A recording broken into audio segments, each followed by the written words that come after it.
I mean, as an experienced magic user, I have to say there's got to be a endpoint somewhere. There are things you can't do with magic. Yay, we're live! We are live. Okay. Hi, everybody. Hi, folks. We were just talking about magic. Of course.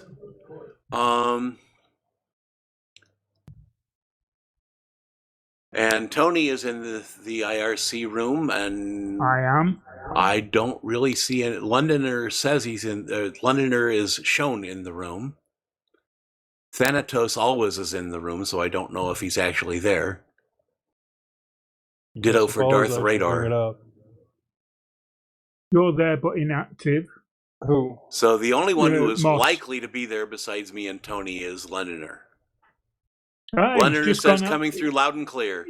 Yay! Thank you, Londoner. How are things in South Africa, Londoner? Nice and locked down?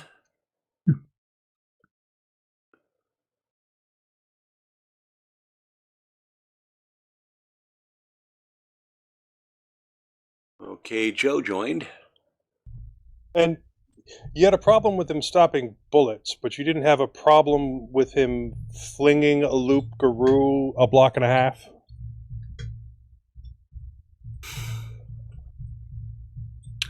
Magical creatures, and for that matter, superheroes, do tend to throw things long distances. That is something that I'm already adjusted to. Blowing out all four tires in a truck. Hi, Leo. You can expand the air in the tire. Okay, that's still affecting the physical world. No, that's just, again, pyro magic works. You can cause a temperature change inside a tire, and that will blow it out. Okay, and how does that temperature change happen? By exciting the molecules, which is changing physics. That's true, but there's a difference between exciting a molecule and stopping a bullet. The amount of physics that it just doesn't happen, Joe. I'm sorry. Okay, it's a matter of degree. No, none of it happens. That's kind of the point there. It's fantasy. I know. But I just, I like Frank's trick with the bullets where he just makes them drop out of the gun and wind up being in his hand. That's just simple teleportation. Simple teleportation. Yes, I know it's not particularly simple, but it is teleportation, and we have gotten our minds adjusted to that type of thing. But force shields, even Star Trek fans will gripe for years that there's no such thing as a real force field. There's no such thing as a real force. Londoner says, well, lockdown, no alcohol or cigarettes even. Not that bothers me. Also, no daily exercise or dog walking. Oh my. That's locked down a whole lot more than we are. Yeah. Yeah, I'm just... Actually, alcohol is considered a essential feature here. If they didn't have the liquor stores open, there would be riots, well, every store I go in's a liquor store as well as general groceries. Well, in a lot of U.S. states, the state is either the distributor or the marketer of liquor. All our major supermarkets and even most of the corner shop, little local stores are all liquor stores as well. Supermarkets can sell wine and beer in most states. So that you can actually have alcohol delivered to your home so you don't have to go out and get it. In California, Colorado, and Washington, you can deliver pot as an essential service. I thought that was happening before anyway. Well, yeah, but declaring them essential employees is new. I still think all these people who are declared essential employees should get an instant pay raise. Yes, for sure. I agree. If nothing else, hazard pay.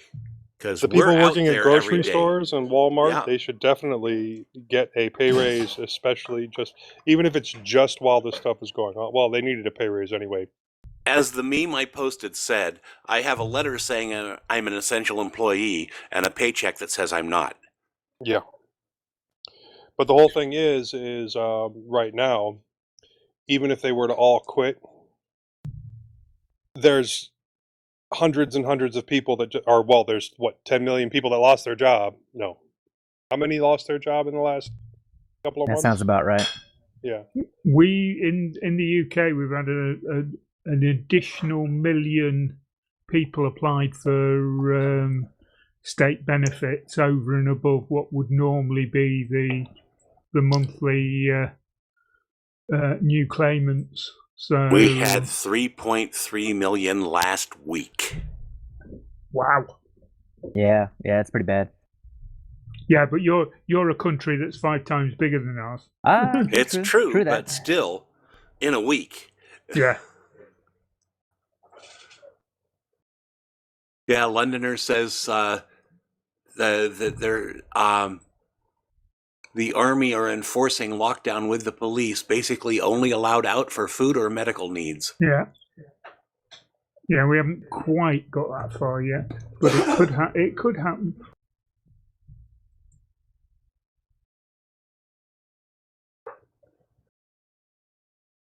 And mail order stores can only supply essentials, no technological items. That's bad. Huh.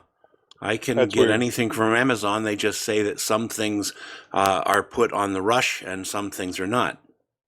Because like Micro Center is considered essential and stays open, as does Best Buy, so that everybody can work from home if they need to. Yeah. Yeah, I got a donation this past week, as I may have mentioned, and I bought some more USB sticks and I bought some stainless steel straws. And Tony left. Tony's been having problems with Mumble today. He had to. He's having trouble with Zoom yesterday too. So I don't know. Well, Zoom is turning out not to be as encrypted as they say they are. It seems like the vulnerability in Zoom is through Apple equipment. It seems like the people who are hacking into Zoom are doing it on Apple equipment. Guys, I'm having real problems. I'm getting kicked out of Mumble every 10 minutes or so. Ooh, no. Don't know what's going on. I only had that problem when I was on the Gallico Pro and not using Linux Mint. Just do a purge and reinstall real quick and see what happens. Pardon? Just do a purge and reinstall real quick, a Mumble, and see what happens. I could do, but then I'd have to do all the settings. Londoner says mail order stores can supply only essentials. That means no technological items. Latest status 1565 cases and 9 deaths, so maybe the lockdown is working. Right. Give me a couple of minutes, guys. I'm going to install Mumble Understood, again. Tony. Sure. Hey, guys. Which means, as usual, we're going to be late starting. Woo! Hey, Tony. Hey, Tony. Tony just got on. Yeah, I was going to say, you tagged out. Tony left and Tony came tagged in. Yeah. We're Okay. having the tag team Tonys. Yeah, sorry for my part in the tag team of Tonys. Well, at least Good, we have a just glad Tony. you're here. Yeah. Yeah. Heck yeah, You man. gotta have a Good. Tony. At least one. Yeah. Are we getting a bow? We should be getting a bow. I was not clear on that. Yeah, he was Or at least a mentioning nod. something. Well, he's got stuff in the notes. Oh, and I have to calm myself down. Last show, I think I went way overboard in my cutesy little comments. Yeah. Some people said they liked it when I complained about it. And actually, one person said, oh, now I have to go listen to it. So I got another person to listen to the show. That's a good thing, I think. That'll do.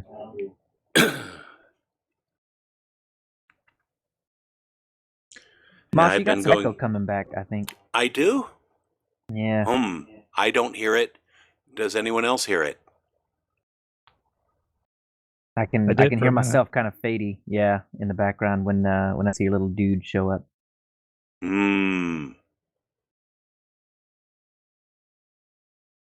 Tony, is that a yes? I was hearing for a minute. Leo, try talking again. Yeah, I think I only hear it when Leo's mic is open. Well, yeah, I'm talking. Well, yeah, but I hear me talking back when you're talking sometimes. I don't know. I got headphones on, so that's weird. Yeah, I know.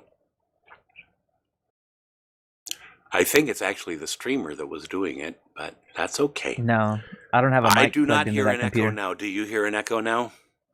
I'm not talking. Hey, leave it open, and I think it sounds okay. I think we're good. Yeah. Okay. Whatever you did. Whatever you did. I didn't do anything. Echo. Nothing to do with me. Hopefully, you guys talk while mine's open. I don't know. Yeah, maybe. Everything's good. Testing. Yeah. I think we're good. All right.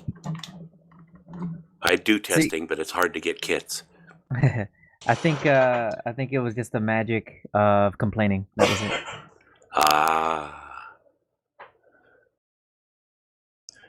The AI, which is the internet, heard us complaining and decided to fix it. One theory. Welcome to Skynet, people.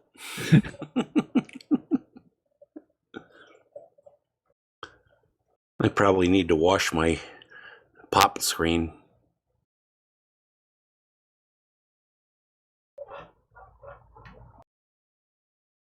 And my chair has gone back to squeaking. Do you spray more than say, or what? Well, I am missing some teeth at this point, and it's really hard to actually control all of that. Yeah.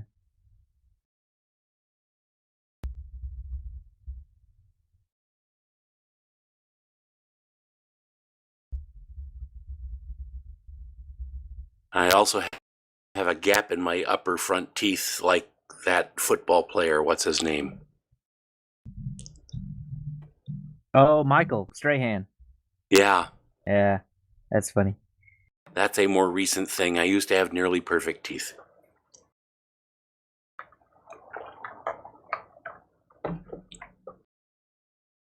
Oh, Tony Hughes left the channel again. So no Bo. Well, like I said, he's in the show notes. Come on, Bo. Yeah, he was originally planning on joining for sure, but I think that may have changed this morning. Let's check Discord and see what he said. Well, we'll leave his stuff in as long as we can. Yeah, no, I told him to jump if he wants to. Word.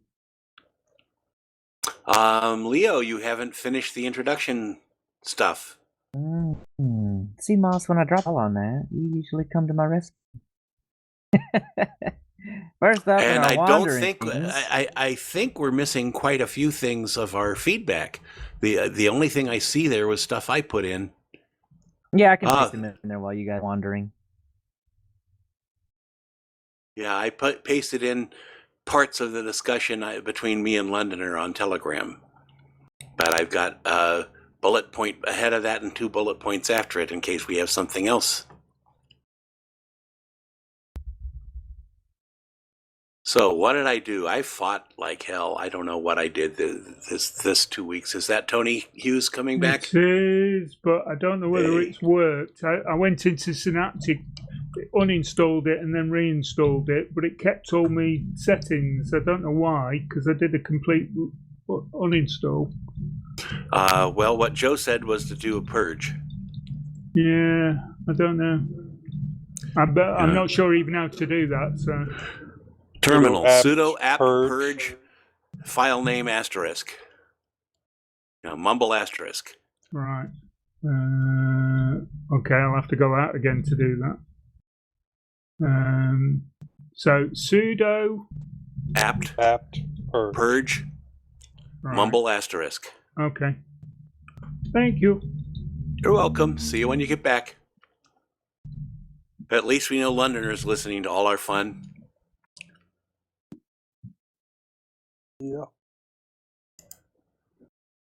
Anything new there? No, nothing new. Yeah, I'm complaining about Linux Mint because it wants my res to be full 1080p, but that's hard on my eyes. But so if I take it down to 720p, Mumble in particular will not size down to 720p, and so I've got my Mumble screen taking up more than my full screen. But everything else is tiny and too hard to read. Google, anything in the browser, I can just do a multiplication on it.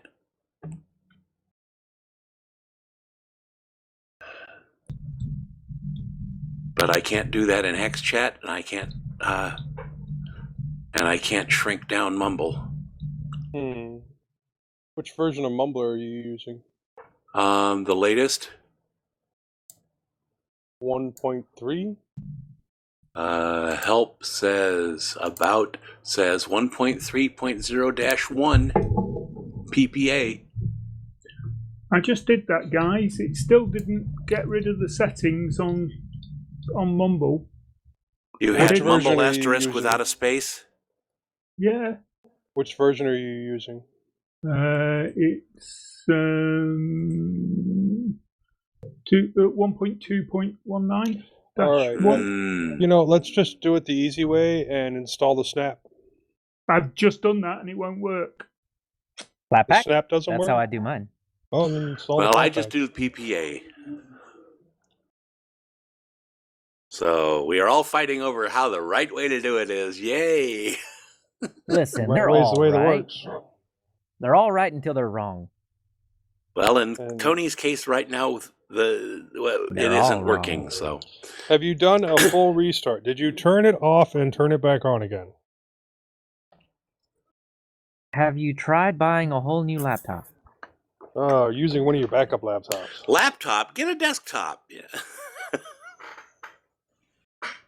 I've got an old desktop. one of each. Get a tablet. Tablets are too slow, man. Not mine. Well, I don't have $1,000 for a tablet either. This is neither do I. I paid $40 for that 7140. Hell yeah. Yeah, well, everyone keeps trying to get me a Samsung Note, and I'm going, no. Right, guys, I haven't got FlatHub installed, so I can't do that. What? You're not on Mint? Well, it's not showing FlatHub. I tried manual page for FlatHub, and it's not showing it's there. Are you in Discord? I can give you a command. Okay. Try it. Let me go dig it up real quick. Pine Phone is going to be releasing, well, it's available for purchase now, but they won't ship it until late May. The UB one of their Ports phones, edition? Yeah, the UB Ports edition for $150. Hell yeah. They say it's still not really ready for prime time, but hey, at all the UB Ports bucks, people can play with it. Yeah, $150 for a phone. Give me a break. right? Yeah.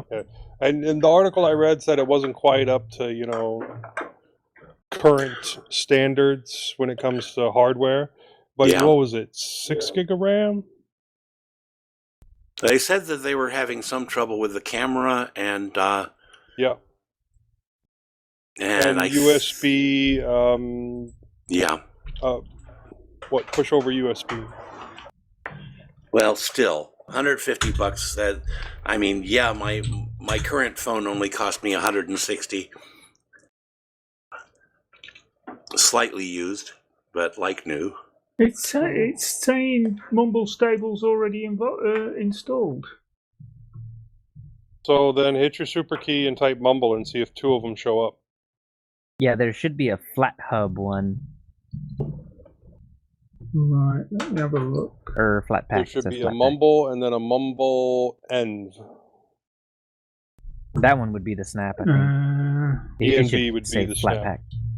No, I've got 2 showing up, but the one I've installed. Well, whichever one you're using, try the other one. Yeah, I tried the other one and it won't start. Well, we can. It won't work. Okay, go get a hammer. Thoughts and prayers, Tony. Thoughts and prayers. Reinstall your operating system.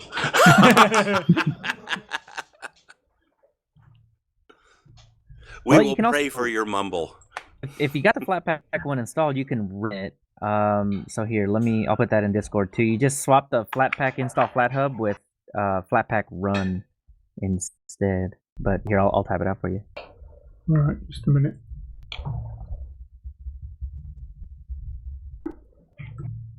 Yes, that is correct, listeners. For holding the show, Tony. We need him. Can't do the show Oh without my Tony gosh, Hughes. man. I know, he does our countdown. Right, I'm going to log out of everything, and I'll be back in a minute. Hey, Take's in the chat room.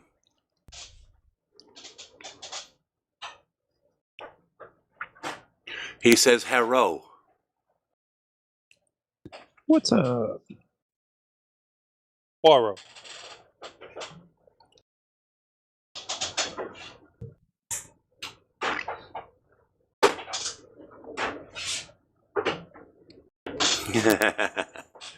Good to have you on board, Take.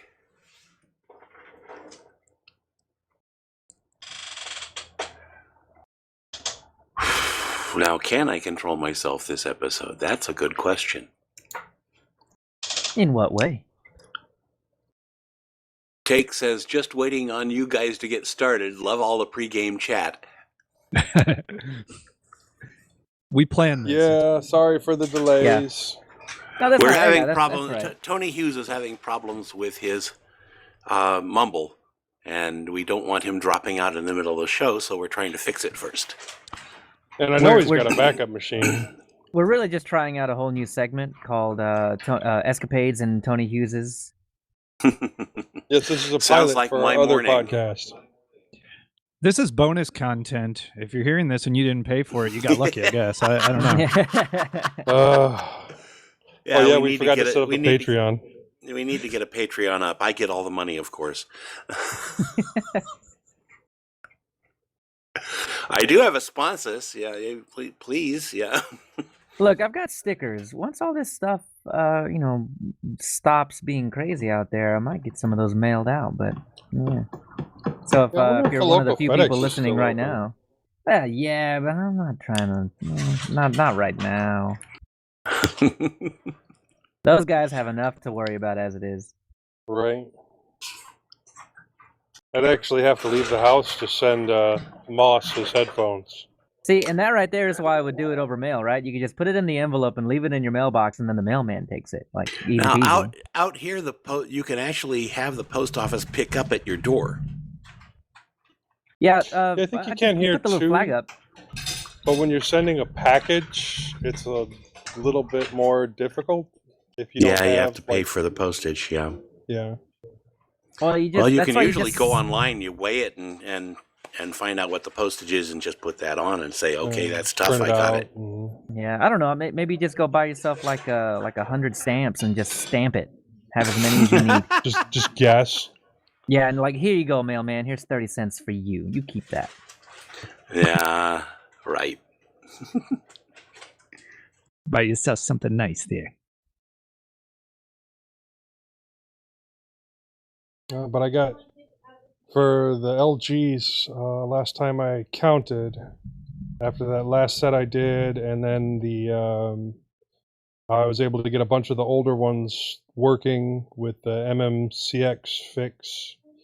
So I ended up with like 20 working sets of LG Bluetooth headsets. Dang. Wow. So that's going to be our next giveaway, right? We could give a couple away. Hey. You got to put the sticker on them, though. Oh, I need the stickers. You need to ship me the stickers. You got $1? You weren't And listening, besides were you?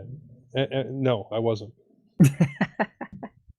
And besides that, where would you put the sticker? What size I are don't know. 3 by 3 inches. they? Yeah, that's way too big. Oh, he's Rapid or something. We're talking you wouldn't be Bluetooth able to see headsets anything. here, Leo. Yeah, Yeah. neckband headsets. No, see, here you go. It's See, not going to what- work. What you do is you wrap the sticker on the Bluetooth cord, right? No. Yes, It you just- wrap it it just on the Bluetooth cord. Yes. Exactly. It just floats In the there. middle It of just the air. floats.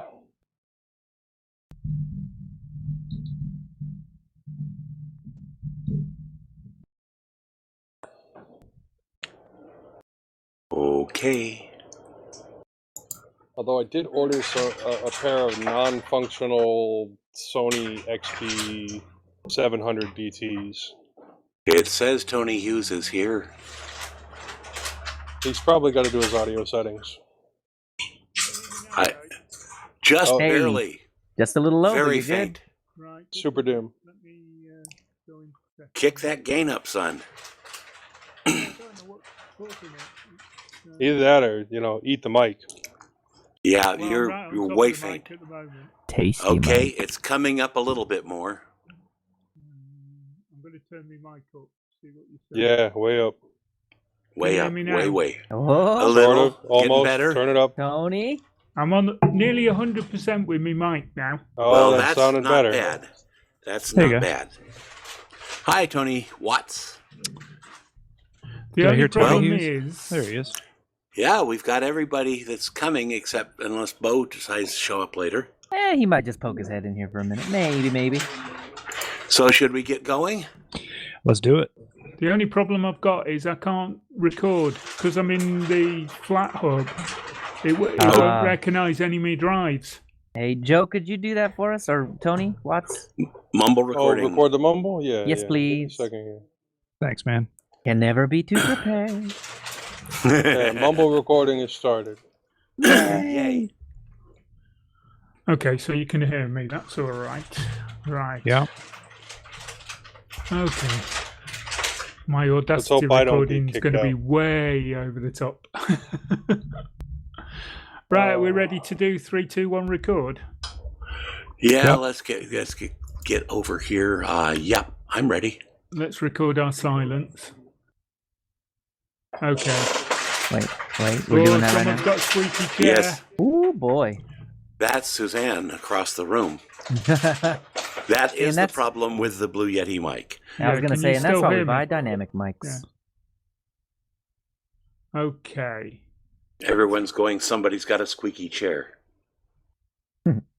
3, 2, 1, start. I'm about a half a second behind everybody else. My Audacity wasn't quite ready.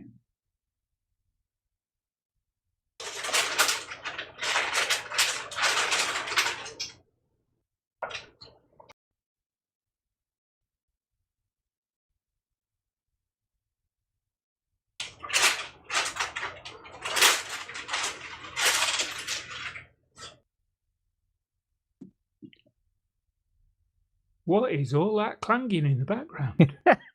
Well, I hear Suzanne messing with her potato chip bag. That must be the biggest potato chip bag ever. That's what I was... You need to do like a She's directional about 10 feet mod. away from me, people. Oh, Get some wow. cardboard and some cotton stuffing and make yourself a directional mic out of what you have. Like, I know you got Mm. pillows. Yeah. I used pillows for a little while. They actually work pretty well. Yeah, that was our silence section, dear. Yeah. Shall we do 3, 2, 1, 0? Let's get our zero. 3, 2, 1, 0. Zero. Okay, over to Leo, a half hour late.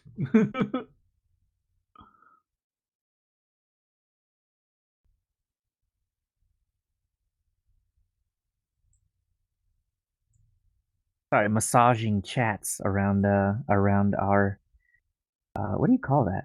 I don't know. Chats. Our social network. That's the thing. That's the one. Massaging the social needs. This isn't a massage parlor. Get it on, Leo. All right.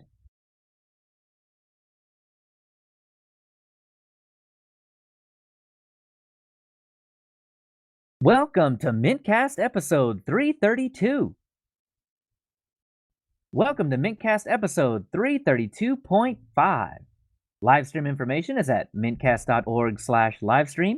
We're in the mintcast channel in IRC at irc.spotchat.org. If you see something that you'd like to hear about, tell us. Send us email at mintcast@mintcast.org. Join us live on YouTube. Post at the mintcast subreddit, chat with us on Telegram, Discord, or post directly at mintcast.org. This is Leo, and with me today is Tony Hughes, Hi, guys. Moss, I'm still here. Tony Watts, Hello. and Joe. I miss the gym so much. I strapped 115 pounds onto my weight bench and did the up down 300 times. We may or may not hear from Bo soon, but we're recording on Sunday the 8th of April, 2020. Wait a minute, that's not the 8th, it's the 5th. Sunday the 5th. We're Sunday the 5th, April 2020. First up in our wanderings, I go on an LMDE tour. Tony Hughes becomes a model. Moss learns more about Grub. Tony Watts plays some music. Bo considers a PF Sense deployment. And Joe gets caught up on shows. Then in the news, Linux Mint Monthly News comes out. F-Droid gets some money, and Thunar and Java get updates. In security, Zoom Doom. In our intersection, we talk our experiences with LMDE4. And finally, our listener feedback and a few suggestions. This week this fortnight, I've not really been a whole lot of busy with technical stuff outside of LMDE4. But yeah, I've been testing it around for a couple of weeks. I'm gonna save all of that though, all of the juicy bits for the innards section. But I did go on a bit of a tour on Biddle. Is that how you say that? You say Biddle? To talk about LMDE4. It's always a good time over there, and I mean the general temperature of everybody's opinion anyway was pretty darn decent about LMDE4. I think the general feedback was it works. It's a little old, but it works. So that's been good. That's been really, really good. Outside of that, I've been microphone shopping. This is a condenser mic that I'm on right now, and it takes a lot of finesse to get it to sound right in a pretty open room. That's why you find a lot of people hiding in closets when they do recordings. I am not in a closet, but I have myself a little box. I think I talked about this last episode. But this little box kind of saves me as far as audio quality goes. So I'm going to try out some dynamic mics to see how I get on with them. They require some different technique, right? Like you got to eat the mic. It's like a little popsicle. You got to have it right in front of your face. And if you don't, it doesn't sound right or it sounds off. So Oliver Kelly in Telegram and around has been testing out the XM8500 by Behringer, and I've got a Behringer audio interface right now. And I have some Behringer Studio monitors too that I bought years and years ago. And so overall, Behringer has done me pretty well. So I figured, what was it, $22 for a dynamic mic that is fairly highly rated, especially for its price. That would be a pretty good choice to at least start with dynamic mics. There are even cheaper ones. I think there was like a Shure something or another real cheap for like $12.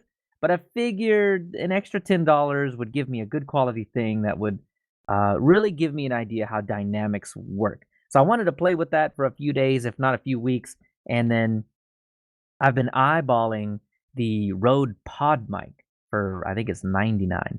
So if I get on with dynamic mics, I think I might even do Tony and Moss's guest appearance, Distro Hopper's thingamajig on a dynamic mic to get some real audio out there and decide.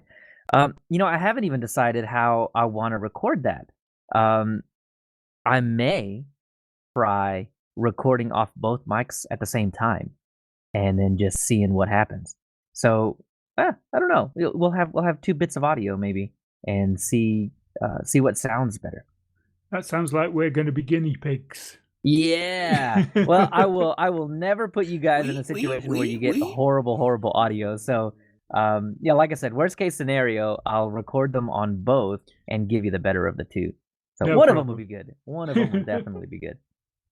So anyway, I was actually planning on using this mic for today, but didn't make it in. Supposedly it's coming in tomorrow, just in time to miss the show.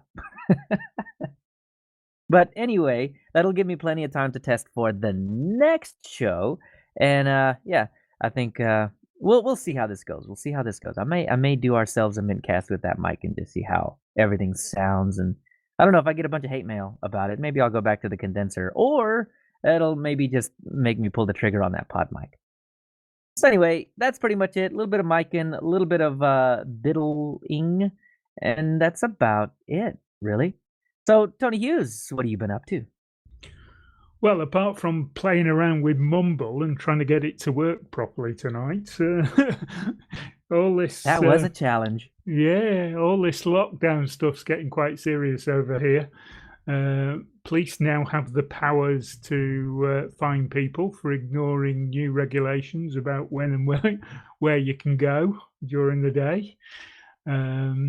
And they are starting to stop people and finding people if they're just out and about doing shopping that they shouldn't be doing.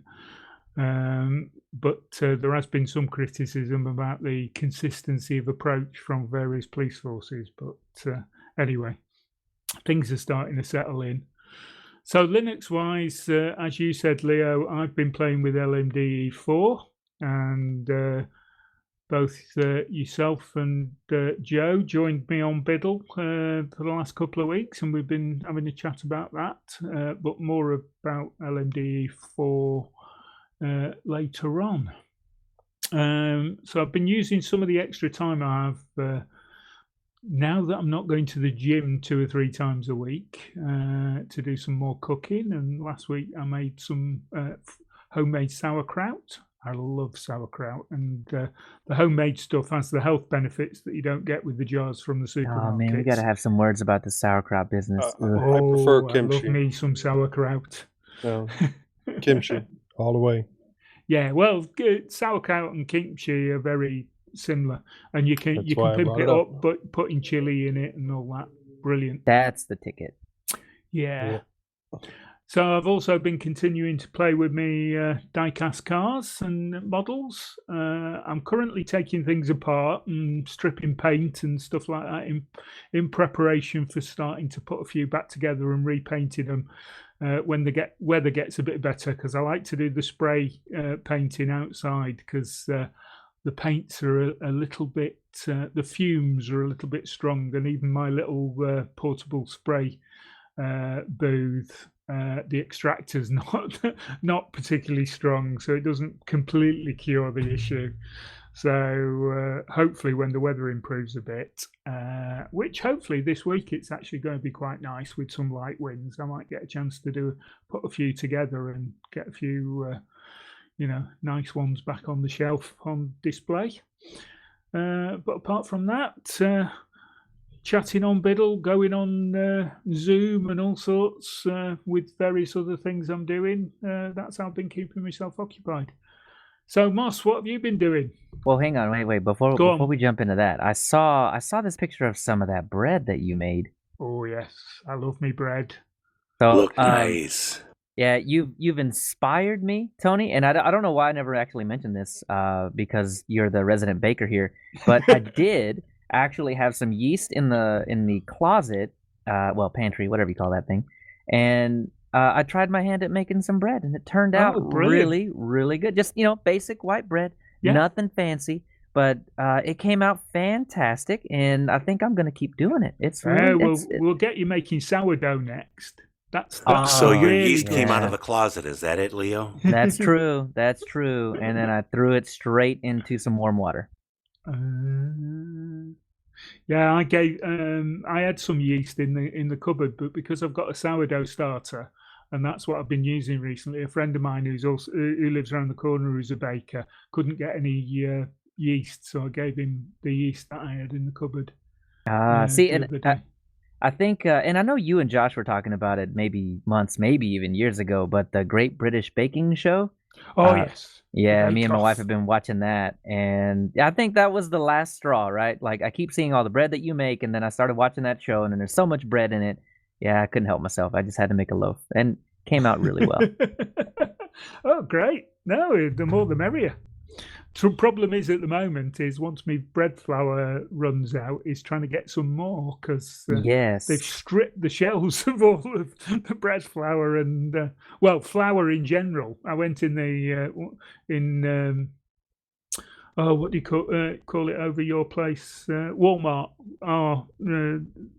store called Asda is owned by Walmart, and I went in there the last week, and I managed to find some flour, but it was the last 6 bags that were on the shelf, so I picked up a couple of them, one for my friend and a couple for me. Yeah, yeah. I was lucky enough a week ago to get. We have grocery delivery here, so I was lucky enough to get 8 pounds, I think it was, of flour. So we should be good for the foreseeable future. Yeah, we can't get grocery deliveries at the moment. All the slots have been filled up for like 3 or 4 weeks in advance. Oh, wow. wow. And now the government is starting to encourage the big stores to reserve those slots for vulnerable people who can't get out at all. Wow. So it's really hard to get home food deliveries and stuff, so you can't get them. Yeah, it's pretty much the same here. They say that new slots open up in the mornings for delivery, but I haven't seen them. No. I haven't even bothered trying because I use Lidl and Aldi, and they're tending to be a bit quieter. They just don't have any flour. So, yeah. But apart from that, things are okay. Man, sorry for the tangent. No, Had to it's derail okay. for a bit. We'll let Moss have a go now, shall we? Is it my turn? Yeah. Oh, okay. I'm learning more about Grub and EFI. It'll probably take a couple more weeks at least before I can talk about it and sound intelligent, but I'll try. I've gotten quite a bit of help from Andreas and the Ubuntu Podcast Telegram group, and from Londoner and CryptoDan in the DHD Telegram group. There will be some of this down in Vibrations. I attended a Filksing in Denver via Zoom, hosted by my oldest friend, Blind Lemming Chiffon. There were a total of 11 people in attendance. I used my Kudu and was going to use the Manjaro installation, but the app they wanted me to download for Zoom was not in a format I could use. I never was good at installing from tar.gz files. So I opened up KDE Neon and ran it from there, also on the Kudu. There were no issues with software or hardware. The Kudu really is a better machine than my Galago Pro, and I would be using it for this podcast if I had another 17-inch laptop for travel. Back to Zoom, I definitely noticed a huge difference between an online meeting and an in-person meeting. When you're performing in front of an audience, there's some kind of energy exchange with your audience, and it just isn't there with your audience on screen. Can you confirm that, Tony Watts? I can't yet, but I'll be able to tell you more about it probably next time. I'm gearing up to do that, but haven't actually done it yet. Okay.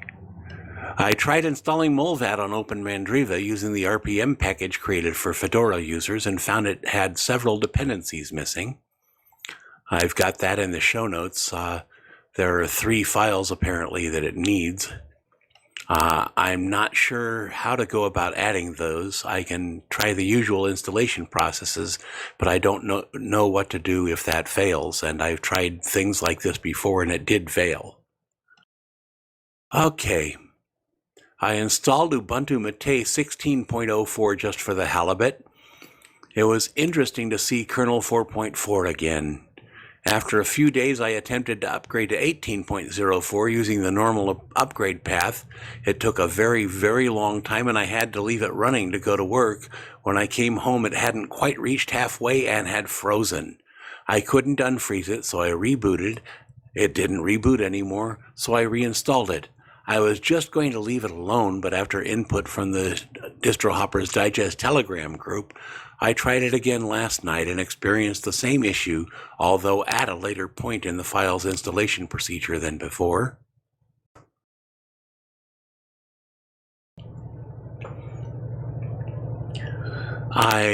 The drive has no issues I can find.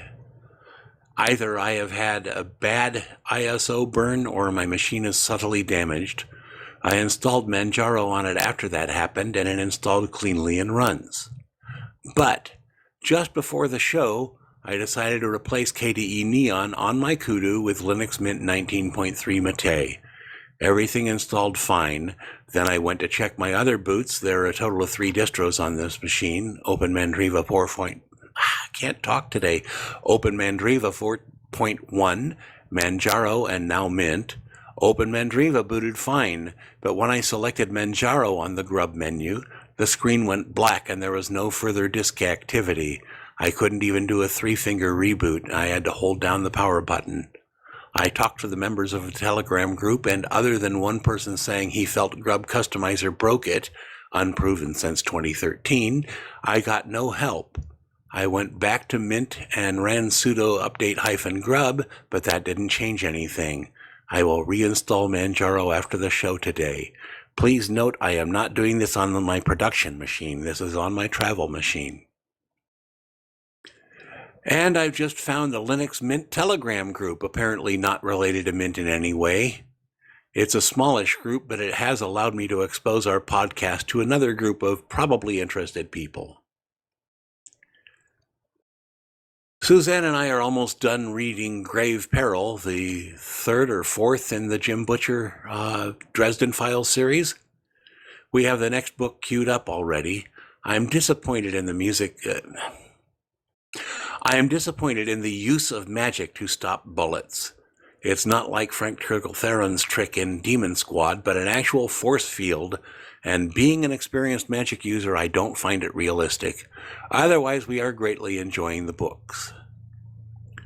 Work goes on. I'm apparently essential. How nice. I feel like almond oil. I worked 5 days last week, and for the last 3 weeks, last week, I've got to start that over. Work goes on. I'm apparently essential. How nice. I feel like almond oil. I worked several weeks at 5 days, last week at 4 days, but only 27 hours, and next week I'm back to 5 days, 36.5 hours. I'm supposed to be part-time 3 days per week, but as stated far too often, I need the money. They are reducing hours. We have to stay open, but are not making much in sales, and the store has to justify employee expense. My mother is about the same, etc. Everything else in life is being everything else in life. Tennessee is not as locked down as some of these other areas. And I guess that's about it. I can't stop tripping on my tongue, so let's hear what Tony Watts is doing. Well, I had been really busy with music stuff that kept me away the last few episodes and wasn't sure when I was going to be able to come on and chat with you guys next, but obviously all rehearsals and gigs unfortunately are on hiatus for the foreseeable future, so my schedule has suddenly opened up, so it's good to be talking to you guys today. Yay. Yeah. Hey, that's a yay we can find in the situation, so we'll take it, right? But Exactly. Yeah. I don't remember what I've told you guys about this or what I haven't, but I joined with 2 other rock projects. So I'm in 3 different rock projects now and was balancing rehearsals between all 3 of those. So that kept me pretty busy for a while there. But now some time has opened up. I've actually been on vacation the last week from work. I thought about moving it, but I went ahead and left it in place. I just got some R&R and I was doing some home maintenance, stained the deck, cleaned out the garage, did some yard work, all that enjoyable kind of stuff. But I did get some motorcycle riding in, which was nice. I'm gearing up for doing some music recording, including probably some live video stuff. I haven't actually launched anything yet, as I was telling you, Moss, but I was really looking at the equipment aspect of it, and what I was trying to figure out, I've got an audio interface that is very old. It's not USB. It's actually conventional PCI sound card that has a breakout box. So it didn't occur to me until I was gearing up to do something that I didn't realize I didn't have audio and video capabilities on the same machine. My audio interface is on this old desktop. But I figured out 2 different options to get around that without buying anything, which was actually my first reflex, but don't have money, so probably shouldn't do that. But I figured out that I can use my old camcorder, and when I say old, it's not digital. It's a 8mm tape camcorder, actually. But it does have a digital video output. And I have a USB adapter that'll allow me to use that, so I can use it as a camera. Resolution's not fantastic, but it's not probably any worse that I can tell from a normal webcam on a laptop or something. So in addition to that, and I'll just keep this brief because I'll talk about it more and check this out. But I was also able to get Android phones working as webcams and can actually use those in conjunction. So if you want multiple camera angles and use multiple cameras with like OBS or something like that, I may be able to do that with some stuff I just had laying around. So pretty neat. Tony? More on that and check this out. Yeah, what's up? Yeah, I was able to use just my Blue Yeti mic for both me and my guitar. People said it was balanced rather nicely, actually. I basically put the mic up at mouth level. Oh, yeah. Okay. And everyone said it sounded good. That is an option for me too, but to be able to get that into a PC, I don't have a USB microphone, I guess is the easiest way to say that. I'm using a Behringer XLR mic right now. So that would require a purchase for me too, which is what I was kind of trying to avoid.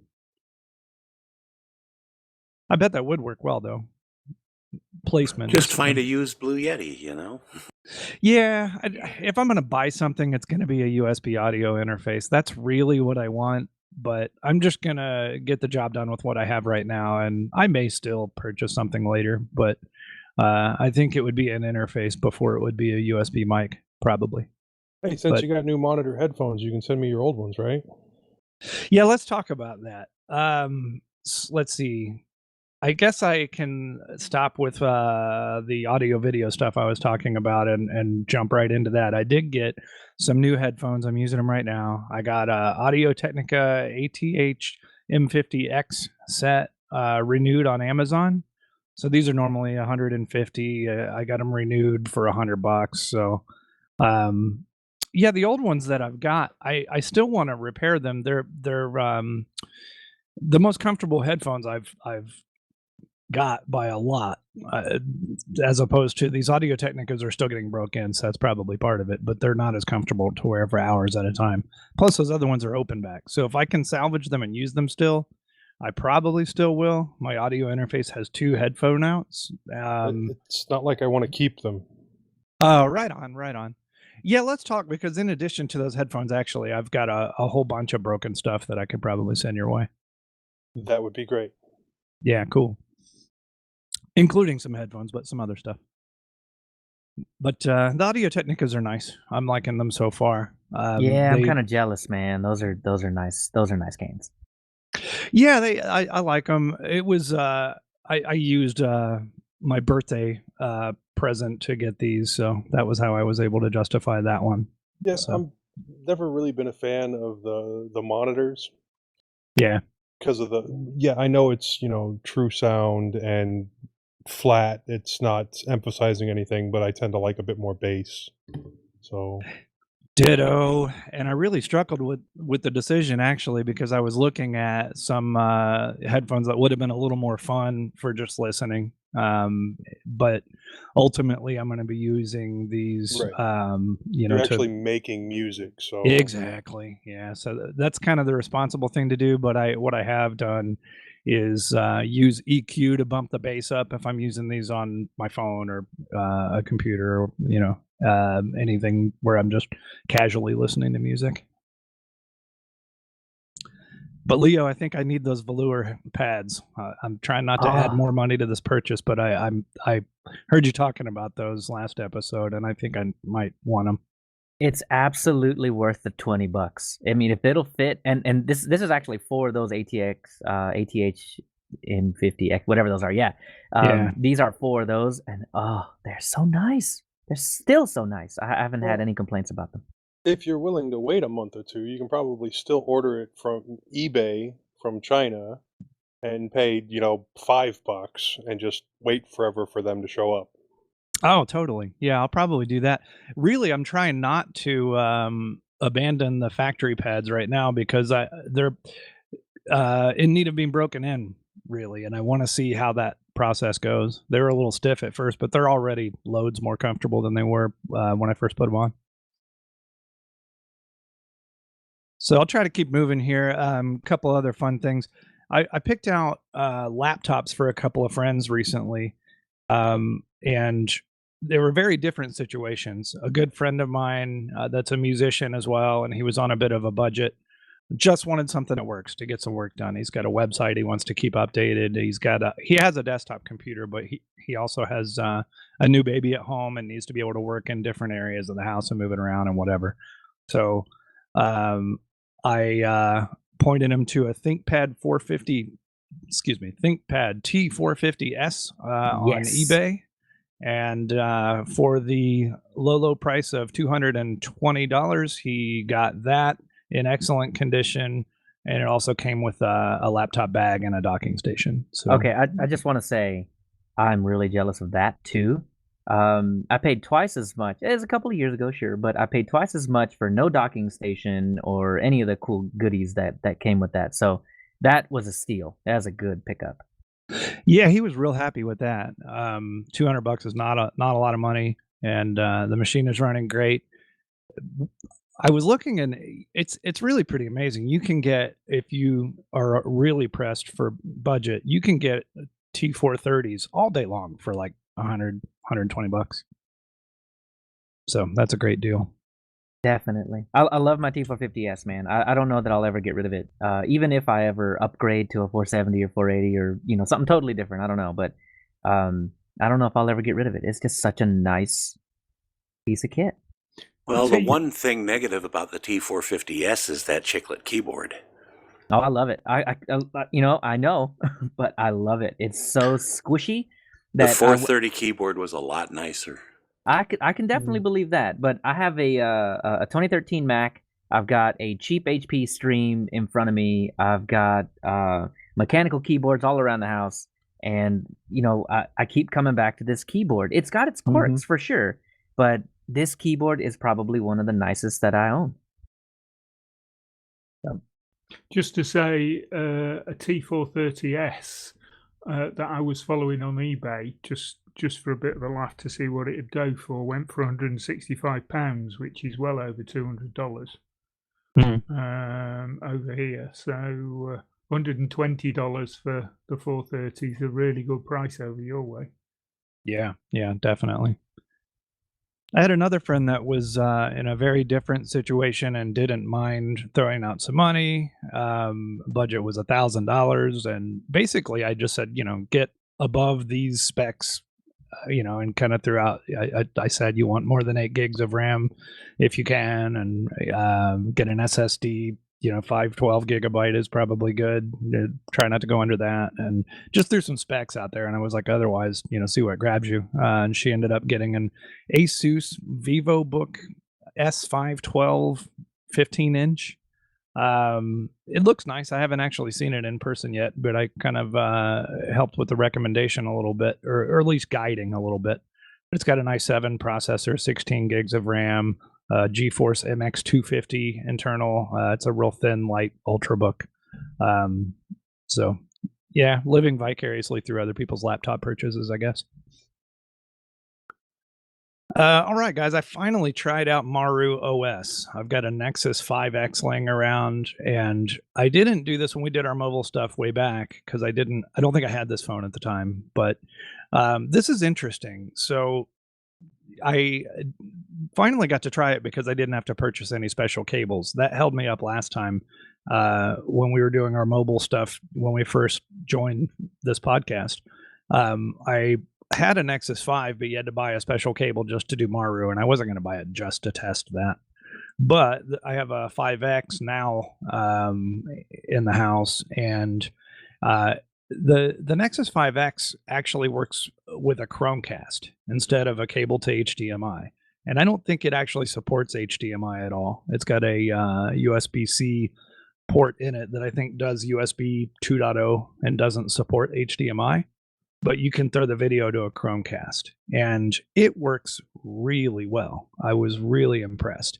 The desktop performance was really not bad, considering the phone itself, the specs are kind of puny. It's only got 2 gigs of RAM in it. It's a 2015 phone, I think. So I wasn't expecting a lot, but I was impressed. And the desktop just spins up instantly as soon as you cast it. It spins up a Debian desktop right away. A few oddities. The sound isn't supported. You're not going to get sound from the desktop. You'll get audio from the phone coming through your TV that you're casting to, but not from the desktop, which is fine. You can only use the Chromecast with the 5X. That's a limitation of the hardware, really. Like I said. So anyway, it worked really well. You can use the phone at the same time. I didn't do much with it. I did install LibreOffice, and I saw that you can use it as a desktop. So it works, but I don't personally have a use case for it. I'm kind of hard pressed to think of one. However, I just was sure Joe would have something that he would do with that. Maybe I don't have a use case, but I think essentially, I would just think it was cool. Yeah. Okay. Well, that was my takeaway too. I just thought it was cool. I mean, especially since it's limited to casting to the Chromecast. Yeah. The Nexus 5, you can use a HDMI cable, and that's obviously the better way to do it if you're gonna sit down and get some work done. It was just for kicks, really, that I tried it out. But Lineage is already really fast on that phone. It's a big improvement over the stock Android ROM, and then adding the option for the Linux desktop on that only takes up about 2 gigs of extra space to have that option available. So there was still plenty of storage left. I mean, it's definitely usable. It's a version behind on Android. I think it was running Oreo, whereas Lineage is on at least Pi, if not further along. But anyway, it was cool. And I would love to see continued development on the project. I could see this coming in handy if it is available for more modern phones, which it's starting to be. So, I've went on a bit. Let me turn it over to Joe. What have you been up to, man? I see I get to go last, so everybody can skip all my inane wanderings. Okay. 30 seconds. Well, no. Well, the time at home has allowed me to catch up on all the TV shows that I'm behind on. I mean, completely caught up on Batwoman, watched the last 4 episodes of Doctor Who, which, if anybody has stopped watching Doctor Who because a lot of those episodes were very SJW, great improvement in the last 4 episodes. Definitely watch it. Caught up on Black Lightning, caught up on 3 seasons of Flash, and I'm all caught up on MacGyver. And if I do run out of TV shows, I'll just end up watching old episodes of Doctor Who, A Dwarf, Almost Human, and No Ordinary Family. I was able to get a couple of movies in as well. I watched Aladdin, Gemini Man, and Glass. And listening to Kim Harrison's The Hollows. It's a good series with really long books, and there are a lot of books in the series, so it's taking a lot of time to get through. But I keep finding myself finding excuses to listen to other things between books, mostly heavy metal and podcasts. So it's taking a real long time for me to get through. I may move on to something else and come back to it. And working from home does make it difficult to listen to long format. Basically anything long format. Still playing a lot of Borderlands 3 because my wife likes to watch me play Borderlands. It's good. I'm playing the DLC now for Hammerlock. Really enjoying it. I do need some new projects. I got to find an idea on something else to do. I installed a few new typing applications on my son's HP Mini. I also ordered a new battery for the HP Mini, which should be here tomorrow because he doesn't seem to do real well with it plugged in. He's real hard on that charging port. And I guess there really isn't a decent voice dictation program for Linux that could be installed. Everything is online for that. I'm thinking dictation.io is something he could use, but we kind of want to limit some of his time online because he likes to play a bunch of Flash games. I installed Docker on my Fedora machine, the 7140, and I do have the instructions here for it. I ended up using sudo dnf to install Docker CE, containerd.io, and Grubby. I hadn't heard of Grubby before. I did a little bit of research for it. and it's a grub updater, but from the command line. So it's interesting. And then I had to use Grubby to update grub to update kernel all sysargs systemd unified c group hierarchy equals 0. And then, the usual sudo user mod tac a capital G docker and then user, and then enabled docker. And I had tried a different workaround where I was creating the C group system folder and mounting it to the correct location. This required me to reinstall the Docker images every time. I could have scripted that out, but it was better to find a proper solution for it. I also did an install of rsync using RPM, and I'd have done the cron setup to move files if I download something to move it off to another system so that I can access it remotely. I also set up Steam streaming. I know that it works at this time, but I haven't really tested it enough to give 2 thumbs up from the tablet to see if I can actually play and make it work right. And I'm still having trouble setting up automatic SSHFS using network status. I mean, it worked really well on Mint. It should work the same on Fedora, but it's not. And I'm trying out a new application, P3X OneNote, just to use OneNote on Linux, the browser version of OneNote. And I'm not as big a fan of the browser version of OneNote as I am the install on Windows, which I use it at work all the time.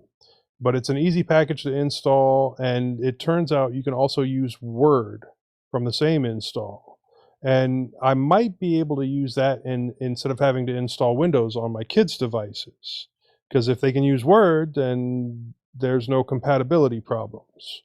I'm not going out of my way to remove Windows from all their computers, but it will allow for another option. Did some work with the Pi 4. I got Berry Boot working on the Pi 4 with the 2 versions of Raspbian that I used, but for some reason, no audio would work. USB sound cards wouldn't work. My USB 3.0 dock wouldn't work. The onboard wouldn't work.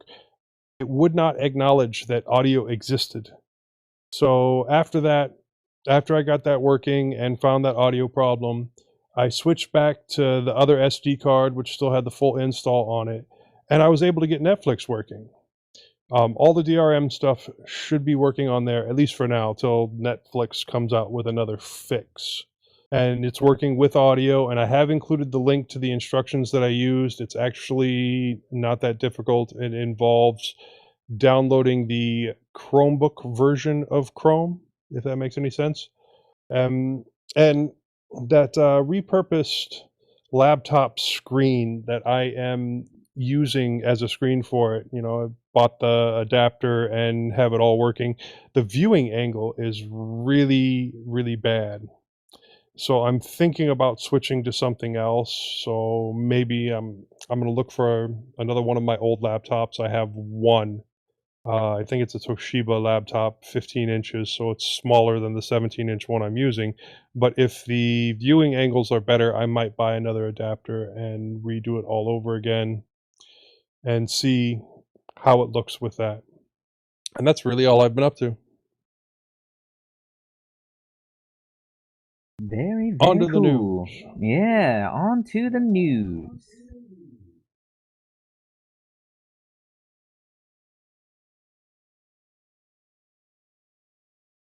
Well, this past fortnight, we've seen a little bit of news, and I want to thank Dale and Londoner and Telegram for throwing this one like almost as soon as it came out. The Linux Mint monthly news for March 2020. So there's a lot of goings on right now with Linux Mint. As far as LMDE4 was the last thing that we saw happen, and we're looking forward to Linux Mint 20. So first up on the docket is LMDE 3 will end of life on July 1st of this year. So here in a few months, LMDE 4 is going to be your soft landing spot. So if you haven't made plans to upgrade from LMDE 3, you probably want to do so soon. Next bit is Linux Mint 20's name will be Uliana, going with the whole alphabetical thing, which means that I guess 20.1, 20.2, and 20.3 will have a U-based name as well. Moss, you had a thought for what that might have been, right? Well, I kind of thought of Ursula first off. Yeah, and I had a really hard time coming up with any other U names. I'm just coming up with nothing. So they're gonna have their work Ulysses. cut out for them. What was that? Ulysses. Is that a He goes female for name? women names, yes. Yeah. Female. Maybe add an extra sissy at the end or something, and we'll call it good. So more than the releases, I'm waiting for the names. I want to see what these are gonna be.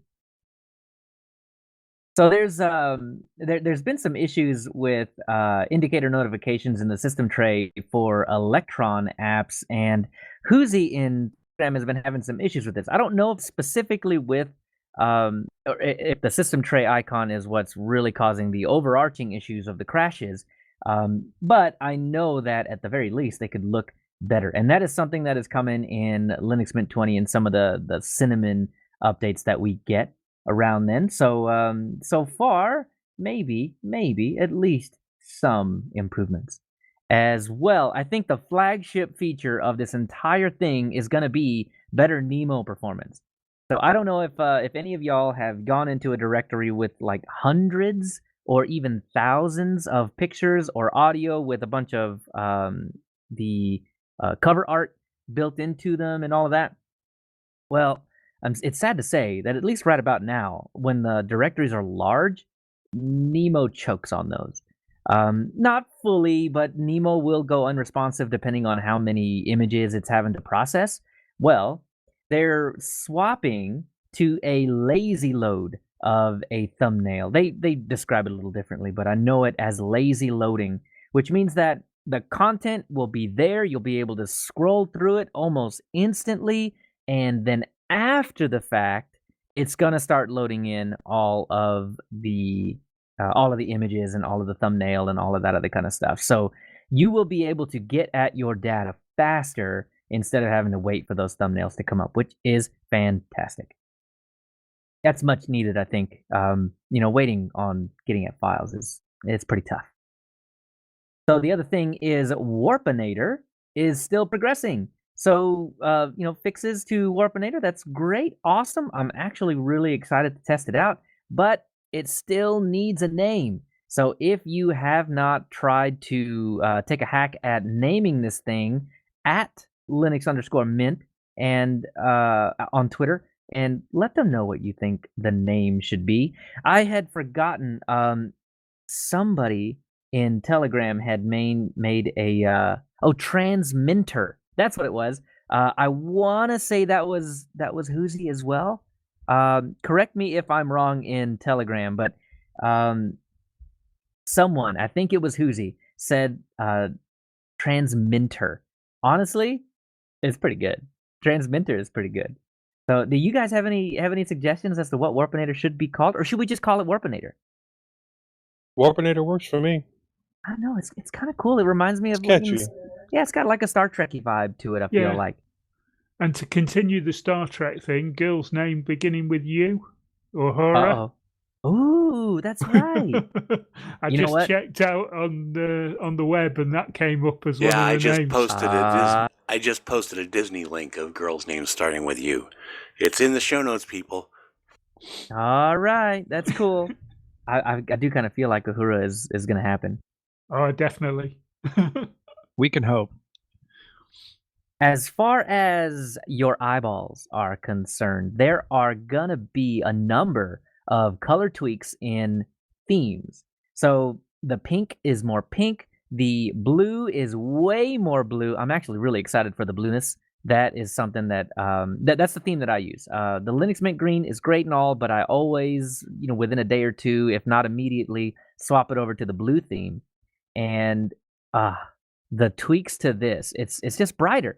It anytime you highlight anything, anytime you hover over something, whatever, the colors are fantastic now. So if you haven't taken a look at those, click on the link in the show notes and take a look, or just head over to linuxmint.com and check out their blog post because I think you're going to like them. They are really, really nice.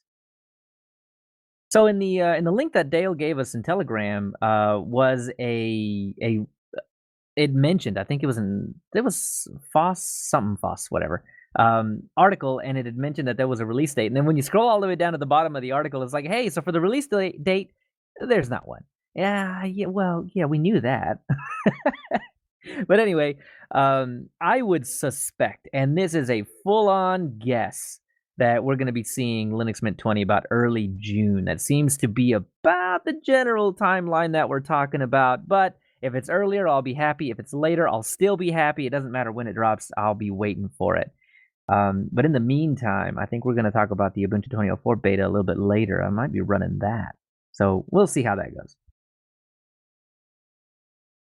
Next up, we got F-Droid received $10,000 from Mozilla Open Source Support Program, the MOSS program. MOSS? I didn't do it, I swear.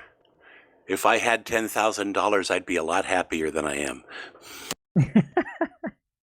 So it looks like they plan to use the money to make the build process work faster and more reliably. So for those of you that don't know, F-Droid is an alternative, and how funny we were talking about this yesterday. F-Droid is an alternative to the Google Play Store. So if you're trying to get a hold of Android apps, but you do not want to get Google's tendrils all over you, at least as far as the Play Store is concerned, and all of its, let's say, privacy features, then F-Droid is what you want. F-Droid is a repository of apps. Go ahead. F-Droid is also really good for apps that have been banned by Google. So there you go. I don't know if you still can, but you used to be able to get the ad-free versions of YouTube. Yeah, F-Droid is all open source and all ad-free. Yeah, I think that's one of the biggest things. And you can install, as Joe was talking about, other things like ad blockers and whatnot without having to, I don't know, jump through as many hoops. I forgot. I have a tablet right now that is just full on. What is it? What is that? What is that thing? Lineage 15, which is a bit old, but it's the latest version of Lineage that I could get on it. And straight F-Droid. There are no Google apps on the entire thing, and that does make it a little stifling. You can't get a hold of some things, but as far as functionality goes, I mean, to be honest, it's faster than it ever was in the past, and I think that has a lot to do with the fact that you don't have the Google stuff sucking down data from you and sending it to Google headquarters or whatever. But because of how open F-Droid is, you also have to be careful of what you download and monitor it closely. Exactly. So it's a burner, a tablet for me. You know, I don't care if it gets blown up or anything like that. I'll just flash 15 back on it freshly. But still, yeah, you do have to pay attention to what you're getting and pay attention to the types of permissions you're giving apps. It makes a huge difference. Yeah, but you're right. If you have a device that is just extra and it's really old, you'd be surprised how much faster without all the Google stuff that it is. And the battery life is insane. Yes, that's what I forgot to mention, the battery life. That thing will sleep for days. For days it will sleep. And I mean, obviously, you get to use it for days as well. But still, this thing is a 2013 Nexus 7. So we're talking it's going on 7 years old now, and the battery life is still fantastic because of this. Oh man, oh yeah, that says a lot about what's going on as far as in the background of a typical Android device. Yeah, I've got a OnePlus One, and the battery on that is still pretty well perfect. I can leave it for days, and nothing happens to it. Doesn't drain, whatever. Yeah, I do love that. Yeah, the OnePlus One was a great phone. The only reason I moved on from it was because it doesn't support 4G on my particular network. That'll do it. Yeah, but yeah, the battery on it's great. Did you have that OnePlus One Extra, Tony? Is it in use? Yeah, I still update it. I've got it on Lineage. It's on Lineage 16 at the moment, and I put the new daily on it yesterday. So I've got the latest daily on it. If you feel like playing around with the Ubuntu Touch on that device, you can definitely do that, and that would be fun. Just a reminder, that's a good device to try that on. Yeah, I might do that at some stage, but at the moment I keep it as my backup phone. Yeah, nice. And we got a bit of uplifting news with the current goings on. There is a current patent holder of a ventilator current patent holder of a ventilator open sourced the patent so that hospitals and others could make their own. So yeah, gather up your 3D printers, y'all. It's time to start printing. I was going to mention that there are probably, a lot of designs out there right now for ventilators and masks. So Yes, if nothing else, tons of 3D DIY print your own masks. mask. And face shields. Yes, Yeah, yes. it was in the news the other day. One of our local schools was actually they've kept some of the schools open for the children of key workers, and one of the high schools locally have been using their time and using their tech laboratory with 3D printers to print off face masks and things like that on the 3D printer to give them to essential workers. That's awesome. Don't want to dwell too much on that one because I suspect we might be an escape from this. Yeah. But next up, we have Thunar 18.14 is released, fixing an issue in 18.13. Does anybody know what that issue was? Because I suspect I did read about it, but I don't know offhand what it was since I don't generally use XFCE. I'm opening the article. Drag and drop problem in the Thunar 1.8.13 release. Very cool. This I remember this one. I remember someone posting this in a Telegram, and I had made a comment that whoever took those screenshots is really into K-pop, which there's a lot of good K-pop out there, though. There was a lot of good K-pop out there. Get off my lawn, Joe. Yeah, I'm old. If you're not listening to Drunken Tiger, you're not listening to K-pop. Oh man, my wife is really into Big Bang for a while before I'm not listening to went their K-pop. ways. It's not bad. It's not What bad. is K-pop? Korean pop. branded pop, yeah. There's K-pop and J-pop and all kinds of pop all over the place, and yeah, there were a couple of bands that I like to listen to. Big Bang was one of them. Too sugary for me. Yeah. It sprays all The over new the place stuff, and yeah. gets sticky. Yeah, no, see, that's why you should go back to the late 90s, early 2000s K-pop, which was very DMX-centric. Oh. I'll have to go check something like that out. If K-rock is a thing, I'll give that a listen. I don't know what letter you put in front of pop. It's still pop. I don't know. Yeah, Go ahead and try Baby all. Metal. Oh, okay. Yeah, Hey, when I actually. was younger, Frank Sinatra was pop. Whatever's popular. Or Elvis.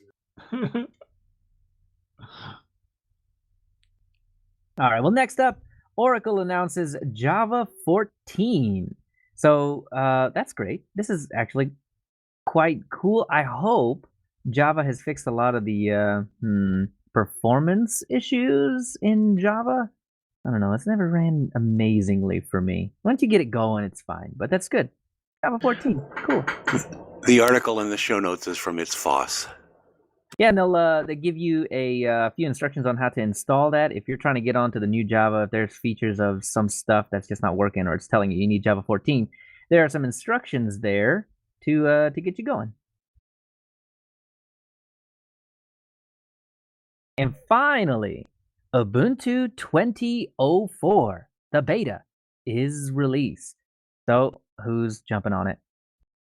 I'll take that one, although I just stuck it in here a minute ago, so there's not a lot I'm going to be able to say there. But the beta version of Ubuntu 20.04 was released a couple of days ago as we're recording this on April 5th, and that includes all the flavors. So if you're interested in giving that a beta test on your hardware, submitting feedback, bug reports, all of those good things to help make those better, you can now do that.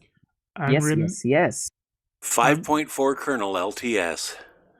Yeah, and just to echo something that was said on Biddle last night, if you're helping out Ubuntu, you're helping out Mint, because Mint relies on Ubuntu. Exactly.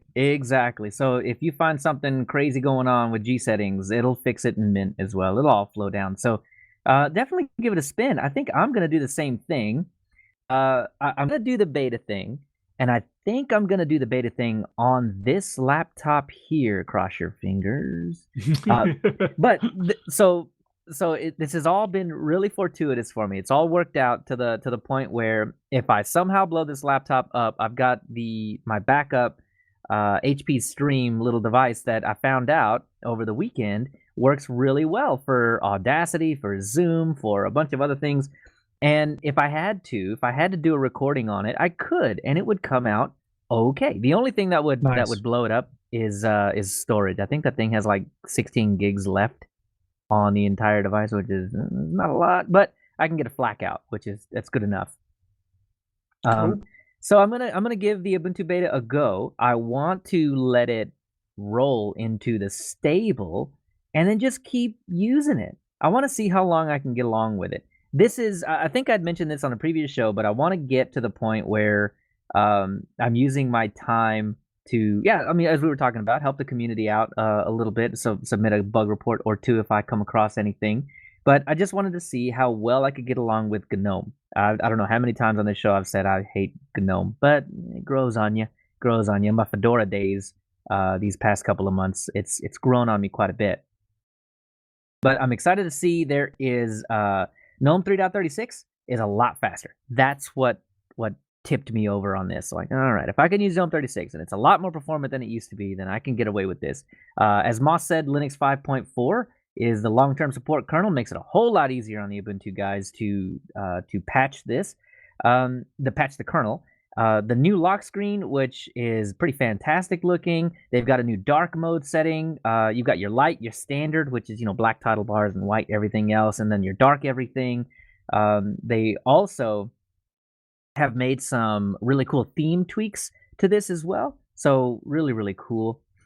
You get, if you install in UEFI mode, you get the vendor logo during boot, and it seems to be pretty flicker free, which is good.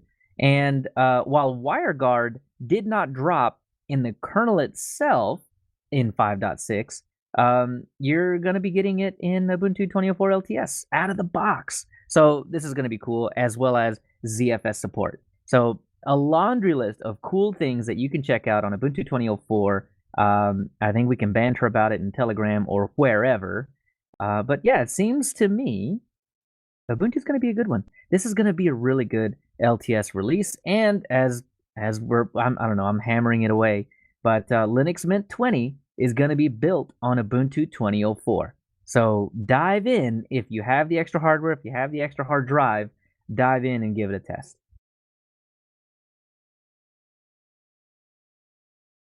All right, well, that'll do it for our news. So we'll head down to our security update.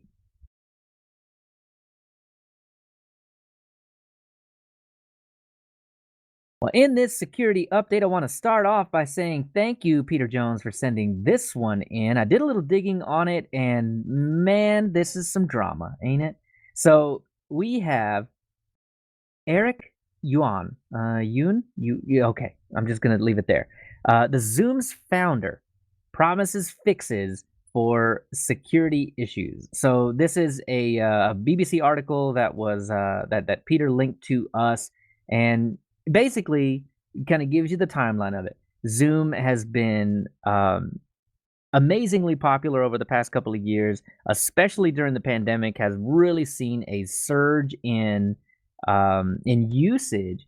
And because of that, we're starting to see a whole lot of banter about Zoom. And I don't know that it's necessarily Zoom itself as far as, them just, being shadowy and doing all that stuff. I just think Zoom's a new platform and they're just going through these growing pains. But yeah, you're gonna have those articles that go on the out on the conspiracy limb. I live out there, so yeah, I totally get it. But I think it's mostly just because anything that gets popular is going to have a huge boost in scrutiny, and that's really what we're seeing. So one of the things that he was apologizing for is this Zoom bombing fiasco that's happening right now. And because of the way that Zoom sets up their rooms, you can just guess the 9-digit ID code for a room. And if there's no password on that room, you can just pop right into it. And that will then allow you to, play really horrible tones into your Leo, microphone. Could. Right. Now Zoom have enforced having a password for a room. Right. Yes. You saw that on Biddle yesterday. And that's something that we all ran into, and I'm like, I don't know how to get into this thing. What's the password? and I wasn't really paying much attention to the whole Zoom fiasco up to this point, so I was just like, why did they put a password on here? There's never been a password before. So yeah, digging into it though, thanks to Peter Jones, this is what happened. So Zoom bombing, right? People would go in and be annoying. They can get booted out, but they'll come right back in with a different account or something like that. And yeah, so in retaliation or in fixing this, Zoom has basically enforced a password onto every room that you make. You were, for the interim, able to turn this feature off, but it looks like that feature is just enforced from top to bottom. You got to have a password for Zoom. So I found out this morning, my Quaker meeting, you started using Zoom this morning. And because this came in, we got a new email went out to all the members of the meeting with a new address. And you can embed the password into the URL so that you don't actually have to input it when you log on. But I don't know how good that's going to be if for yeah, people but that there's still a password on the room. But the people that you want to go in, you can send them the URL. And you can include the password within the URL so they can log in automatically without having to separately input the password. Right. It prevents the random guessing. Yeah, True, it prevents the random guessing because they'd still need to know the password as well as the nine digits for the Zoom room. So if I'm understanding correctly, you send them this link, they click on the link, and then they get instant access to the room without having to type anything extra. Is that right? Yeah, that's correct. Yeah. Okay. So my issue with that, though, I think, is just that people that don't know what they're doing, that don't have a full understanding of what that embedded password actually means, might accidentally post that in YouTube Live. Or might accidentally put that into a chat room full of people that may want to do something like that. Yeah, we've told people not to do that anyway. So. Yeah. So as far as a feature making things easy, it's fantastic. But if you decide to use that, you need to be careful with who you're sending that to. Those should be in one-on-one chats of people that you trust. Yeah. Basically. So further down, there are, I mean, it's just a laundry list of things, But again, I think it's because Zoom is new.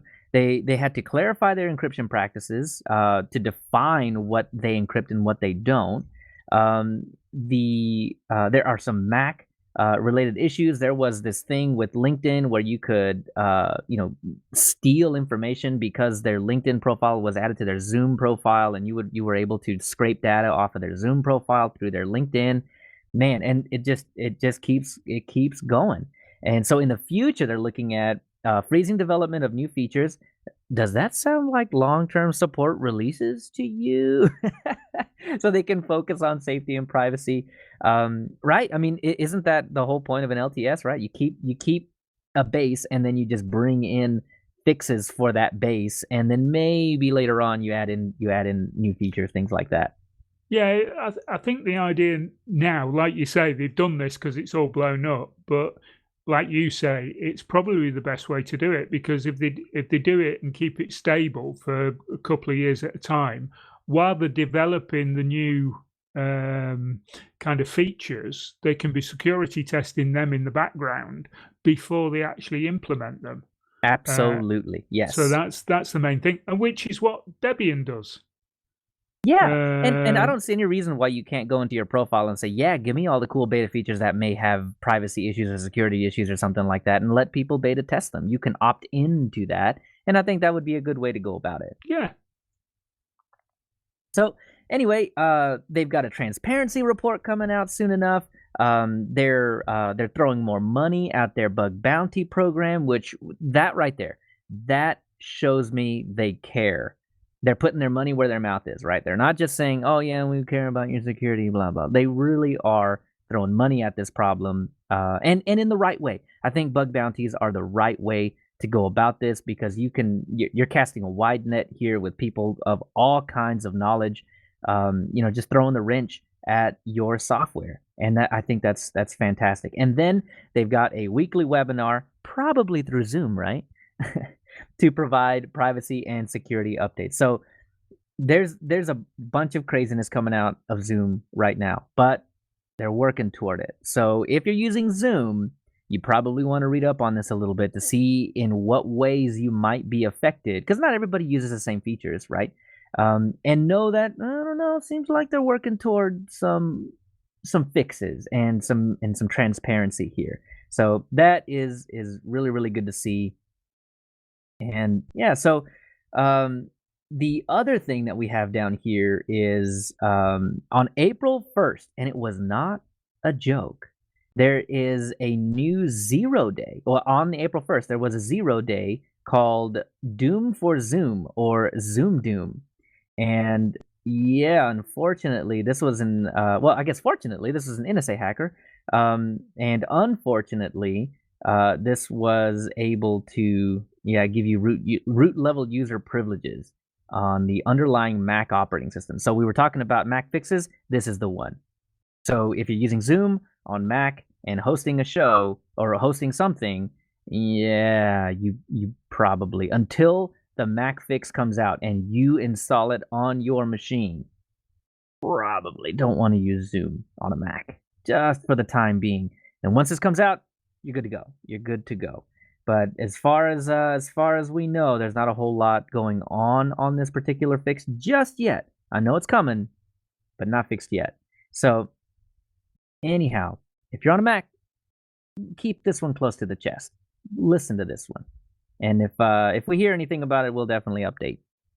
But all right, it seems to be about it. We've got a link to Eric Yuan's blog post as well, kind of apologizing, going on that whole tour, and then, what we were talking about, being more transparent, et cetera, et cetera. So we've got all the links to all the stuff that we've talked about so far.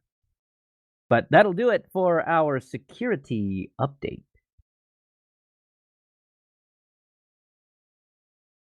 Now we'll move on into Linux Innards, where we talk a little bit about LMDE4.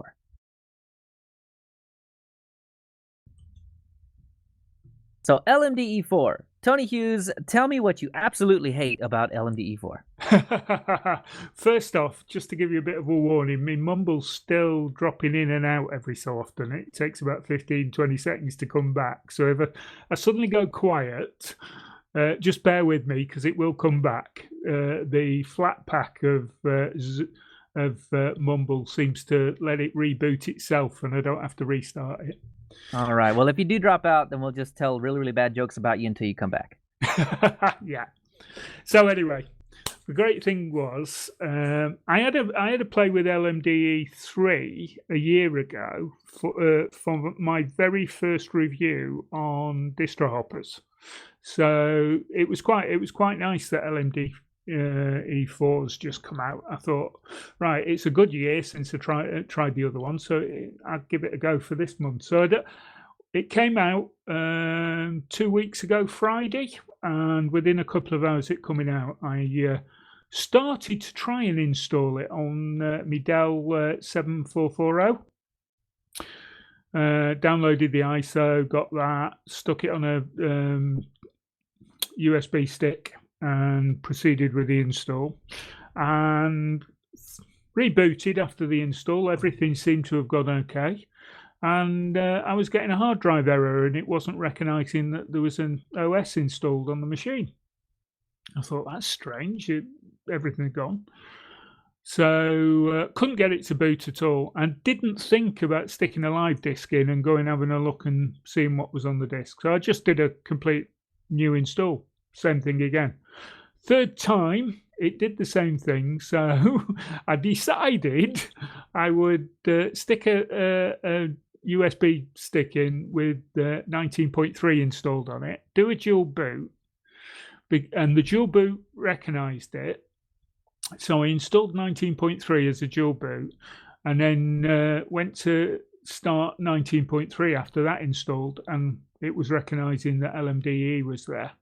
Now, as it happens, last night when we were on Biddle, someone mentioned that when they went to install it, they had a similar issue, and they went in with a live disk and checked it out through, I'm assuming, Gparted or something like that, and noticed that it hadn't installed the boot flag properly on the drive. They identified the drive as a boot drive, went out, rebooted, and everything was fine. So maybe that's what the issue was. But I replicated this on my other Dell, my 15-inch 6540. So I thought, well, there's obviously something that Dells don't like about the way they've configured the ISO. So I installed it on my Lenovo X230i, and that install went swimmingly. No problems at all. Rebooted, and it all worked fine. So I'm not sure what the issue is specifically with those two Dell machines. They're the only two I've tried it on so far. When I ran LMDE3 a year ago, I did it as a dual boot on one of my little Toshiba Z30s. So I didn't come across the problem, and B, it was a dual boot. So maybe that's another reason why it didn't come up as a problem. Or it could just be a problem in this particular, with these two particular laptops. I don't know. But anyway, that aside, after I managed to boot into the machine, post installation, you get presented with a welcome menu, and one of the options is to install your proprietary codecs that Debian doesn't install. But the Mint devs have given us a little option to install these. I think Debian does something similar now anyway, so if you want to. I think there's also on that welcome screen, there's a thing for installing video drivers, particular NVIDIA, but I haven't got any posh cards on mine, so I don't worry about things like that. I've just got an Intel internal graphics chip, so that wasn't an issue for me.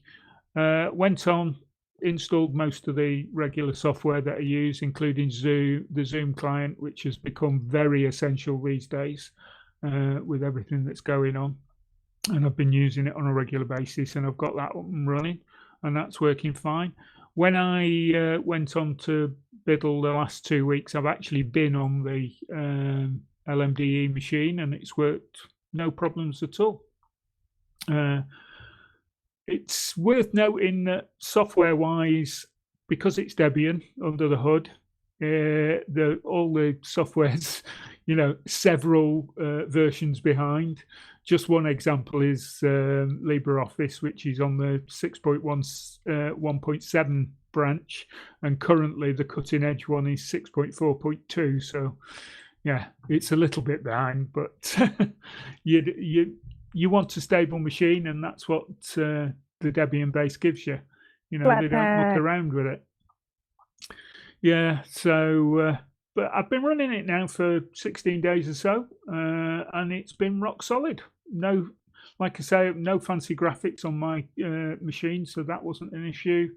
All the updates that it has installed have not had any effect on the stability at all, and everything that I need works. So if for any reason Mint didn't have access to the Ubuntu OS to base the main Mint branch on, LMDE for me would be a goer. So Tony W, what do you think? Yeah, that was my takeaway too, but I think I spent a lot less time with it than you did. I installed it in a VM, and I was just kind of configuring it and not really paying a lot of attention to what I was doing. I was just kind of flying through it.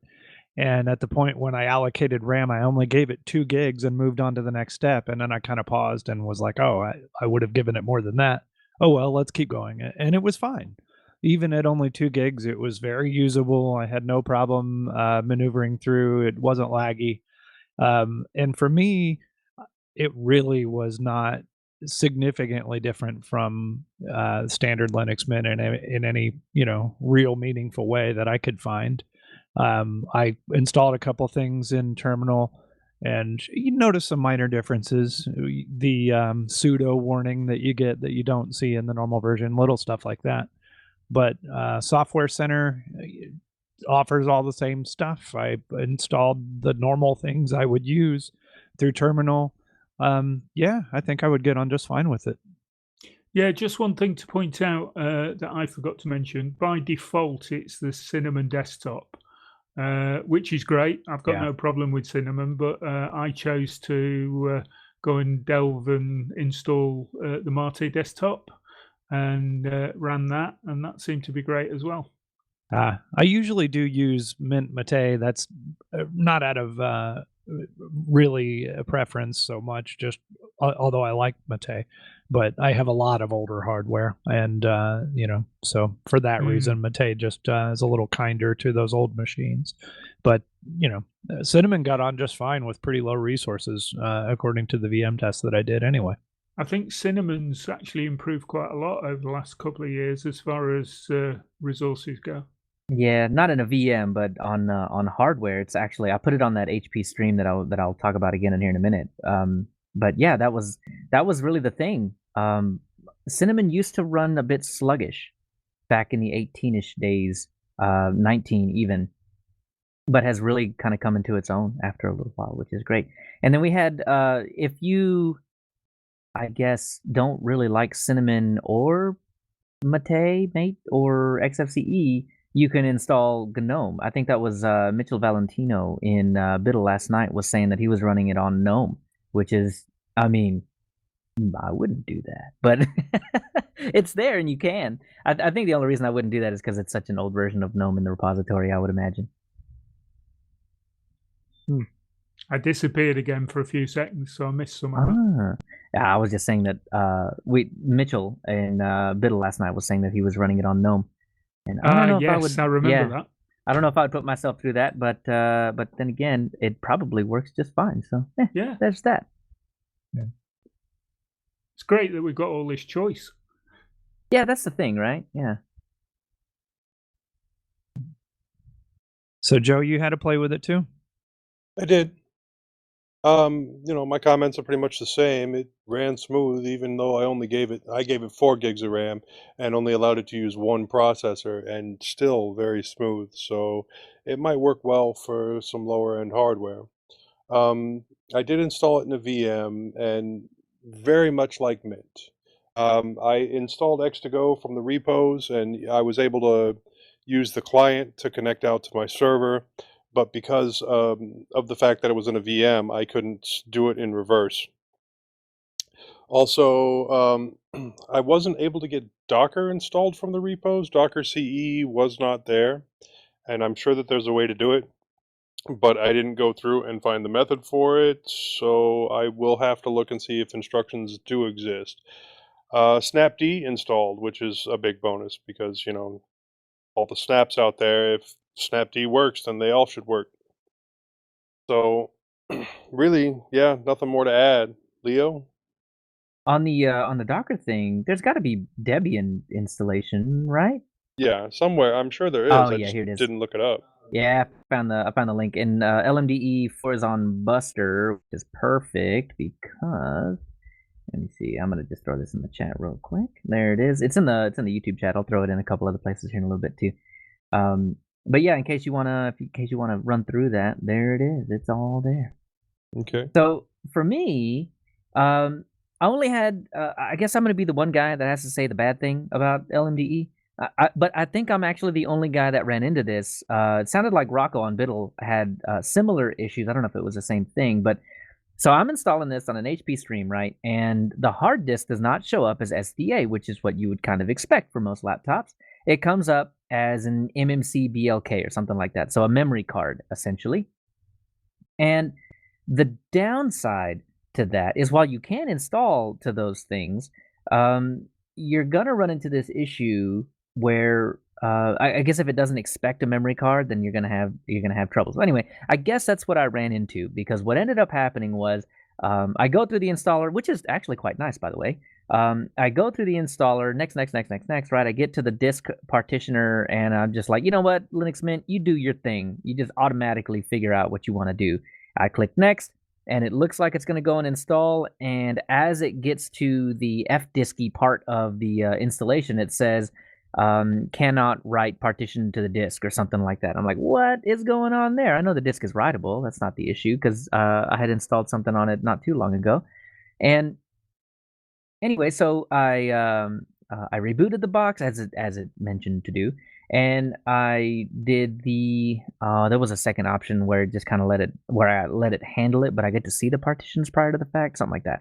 Anyway, I ran through that and it didn't work either. It had the same exact issue.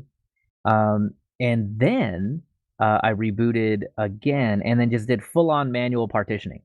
So, I created myself a swap partition, stuck that at the end of the disk, made it equal to RAM, and then all the rest of the space on the memory card I reserved for the operating system for root. And so anyway, after doing that, it worked. It worked. So I will make a comment that it doesn't have its own like internal partition editor. It just pops up gedit for you, which is, if you're familiar with gedit, you'll have no problem at all. But the downside to that is if someone were going into this with a similar setup than mine, because it sounds like there are plenty of people that ran through this and had no issues whatsoever. But I fear that if someone were in my shoes but had less knowledge of how to deal with partitions, then that might be something that'll scare them away from Linux Mint in general. Now, I did not have any of these issues on the Ubuntu base of Linux Mint, your actual Linux Mint 19.3. So it's something different between Ubuntu and the Debian bases underneath that are causing the issue, but I'm not exactly sure what it is. So interesting enough, but like I said, it sounded like not many people ever actually had installation problems, but me and Rocco. So sounds like it's not a big deal. Yeah, it sounds like that particular issue I was having with it not putting the boot flag on the drive is purely a Debian thing as well, because Linux Mint 19.3 doesn't have that issue at all. Yeah, and that was what was so surprising. I went in there and just thinking nothing was going to go wrong, because the last installation I did was 19.3 and nothing went wrong. So yeah, I don't know. It just caught me off guard. But yeah, little partition fiddling, and it's fine. How do you actually like using it? So after that issue, it seems great, to be honest. So here's the deal, right? If you're expecting Linux Mint, guess what? You get Linux Mint. I mean, I don't know what else you would expect, right? All of the little desktop widgets and all the things that you come to love about Linux Mint, that all still totally work. You can make your taskbar transparent, which I absolutely do. And that cinnamon is cinnamon. So when you log into it, it's going to be exactly what you expect. The difference is, as Tony was saying before, are all under the hood. So the cool thing about this, and this is why I was saying earlier on in the show that I really feel like this laptop is probably just gonna sit charging somewhere in the corner for that off time where I'm just like, I need something with good battery life because I need to do this thing for a little while. And if that comes down to recording a show on it, I'm able to do that. I was able to do that yesterday on I had during our meeting, I had Mumble, Audacity, YouTube, Discord, and Telegram all up running in the background. And that doesn't sound like a whole lot for those of you that have decent laptops, but this HP Stream has like an N2030 or something Celeron. I mean, this thing would choke up just looking at it, right? So, but all of that stuff. Got a 32 gigabyte hard drive, right? Yeah, it's about 32. I think, I think you're actually right on that. And it's got 2 cores, I think, no hyperthreading.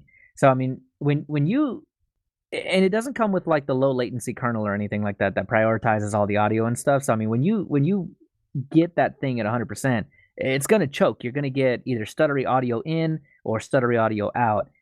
But, doing my recording setup seemed just fine. Nobody complained on the Zoom call yesterday either, so I'm assuming Zoom went without a hitch. So overall, I mean, even on low-powered hardware, and that was one of the reasons that I wanted to run it on this laptop, was because low-powered hardware. I figured if you were gonna make Debian sneeze or Cinnamon crash, it was gonna be on your lower powered stuff, or it's gonna be when you're really taxing the thing. And I was doing my best. I wasn't doing synthetic taxing of the CPU or anything like that, but this is just how I was going to be using it. And many times it was just stuck at 95, 100% in HTOP. So I know that I was stressing the thing. It was warming up quite a bit too. But it never failed. It never failed. So that kernel, whatever they got, is good. I think I might try throwing it on my X200 tablet and see how it works on that. It's probably actually got a bit of a better processor than yours because it's got Core 2 Duo. Oh yeah, you very well made. And it's got an SSD in it, so yeah, it should run really well on that. Yeah, I think I'm lucky if I get about 60 megabytes read or write on that memory card, so it is not fast. And SSD would blow that thing out of the water. Boot time is about 1.5 minutes. It does take a little bit. Yeah, I might do that before we record distro hoppers later in the week. Cool, very cool. So yeah, that's pretty much it. All the applications that I installed were from Flatpak. So you get that idea that, well, it's on Debian, so you're gonna have rickety old software, Audacity version 0.5 or something, and you get Audacity 2.1 or something like that. But if you need the newer, later, and greater things, then Flatpak is there for you, and there's no reason why you can't install Snapd, apt install Snapd, call it a day, and that will work for you as well. So you can absolutely 100% get all of the new software that you might be interested in through Flatpak or Snap. And of course, AppImage works. So if you're an AppImage kind of guy or gal, you just throw that thing right in there, double click on her, and it's good to go. No PPAs, which I think, but that's on purpose, right? I mean, PPAs are Ubuntu things. But coming from Linux Mint 19, you might be expecting them, but no, they're not there. Just going back to Flatpaks and Snaps for installing apps. Yes, it's great because you can get the latest, and they're kind of containerized, so they're not going to destabilize the main OS, which is the whole point of running LMDE, as far as I can see. With the machine you're on, that's only got a 30 gig hard drive, effectively. What was the impact of installing a load of Flatpaks and that on it as far as space goes? So as I think we talked about before with Flatpaks, the idea though is that first 1 or 2 will chew up about 1 gig or 2 of space, but later Flatpaks don't take that. All of that, you're literally downloading all the GTK, like all of GTK, and then putting it in the background. And then any other app that relies on that GTK doesn't download it. It uses that same one. So, give me just a couple of seconds, and I will figure out for you what we're looking at. Regarding PPAs and Debian, the number one thing I used to want to put in Debian that I couldn't was Grub Customizer, and with Debian 10, that is in the repos, so you won't have that problem with Linux Mint LMDE 4. Yeah, I put Grub Customizer on the Dell when I was having problems, and I'd ended up with the dual boot, but it didn't customize the Grub entry. So LMDE is still at the bottom of the Grub entry at the beginning when you first boot up. Oh wow! So let me see. I'm looking at. I've got Audacity. I've got Mumble. I've got Brave and Zoom, and let me see, Discord on here, Telegram as a Flatpak, OpenRA. Oh, I love that game as a Flatpak. That's what I love about OpenRA. It doesn't matter what hardware you put it on. I mean, you can have yourself a 25-year-old desktop thing that's barely hanging on. It'll still run OpenRA. I think that's about it. And Zoom. Did I say Zoom? Yeah, Zoom too. Yeah, so I mean, all of the recording jazz I've got on there, all the stuff that we do for social media and all that kind of thing. And it looks like the whole system, top to bottom, is using 12 gigs. That's pretty good. Yeah, and that leaves me with 13 gigs available for, like I said, if this laptop that I'm on right now breaks down, I can use this one in its place for a little while. And yeah, what my FLACs come out to be about 400 megabytes each time. So yeah, I mean, I could run on that laptop for a few shows and not even have to think about it. If you got an external hard drive and you're actually saving stuff externally to the machine, it could probably go on for a very long time. I didn't even think about that. I do. I have it's got an SD slot, and I've got SD adapters and micro SD cards. I could just use one of those. I've got a couple of 64 gigs, and I mean that would be absolutely fantastic for something like that. So yeah, I mean, with that revelation, I think I could probably run on that laptop indefinitely if I had to. It would be good. That would be great. So yeah, final thoughts. Just, it's great. It's really good. If you want a never-changing base with always updated Flatpak snaps or app images, then LMDE is going to be a really good spot for you, especially if you've got a soft spot in your heart for Debian in any way whatsoever. Yeah, I thought it was funny when we were going round with our thoughts on Biddle last night, and virtually everyone said exactly the same thing, didn't they? It just works. It works. That was the coolest thing, and there were a couple of comments to the fact that, it's Debian underneath. Of course it's just going to work. And, I think that's absolutely right. So I wanted to get y'all's temperature on this. If a new person was coming to you and they said, hey, I see Linux Mint's where I want to land, but I don't know the difference between Linux Mint 19 and LMDE 4. Which one should I run? Let's start with you, Tony Hughes. Which one would you recommend? I think it would depend on the use case scenario. If it was a power user, go 19.3. If it was someone who just needed web browser and some basic tools, go LMDE 4 all day because it's as stable as a rock. Stability. What about you, Tony Watts? That's a tough question because there's so much similarity. All I ask are the tough ones. Yeah. I would probably go in almost every case for Linux Mint Ubuntu base, but I say that because of the support. If you're running into a problem and you're going to go through forums to fix it and stuff like that, you're going to find lots and lots of support that's going to be geared towards standard Linux Mint, whereas the user base for LMDE is going to be a lot smaller. Definitely. What about you, Joe? Well, I guess it would depend. Mostly I'm just going to, agree with Tony Watts. But I could see certain circumstances where if it was an older individual and I knew that they were not going to do any of their own maintenance, then I might recommend LMDE 4 just because it is a long-term support. Can I just ask a question? If you needed a server but not headless, which one would you go for? Right now, I'm running a server with Linux Mint Ubuntu. Okay. So, I mean, I could definitely see doing it with the Debian edition. Just, I don't know, I'd have to do a comparison on what the overhead is, but it probably has less base install, so I could see where it would be useful. You guys and your GUIs on your servers. Oh. No, I was just thinking because it's a GUI, it's not a server-based system in the traditional sense of just being command line. But there's still a lot of people who run servers on GUI-based systems, aren't there? Well, I will mention that my server is my old tower, and I just took the monitor off and started using it as a server, which is why it has, regular Linux Mint installed on it. But even if I were to install a server with like Ubuntu server, which doesn't come with any type of GUI, I would install Mate and then use X2Go on it for certain specific applications.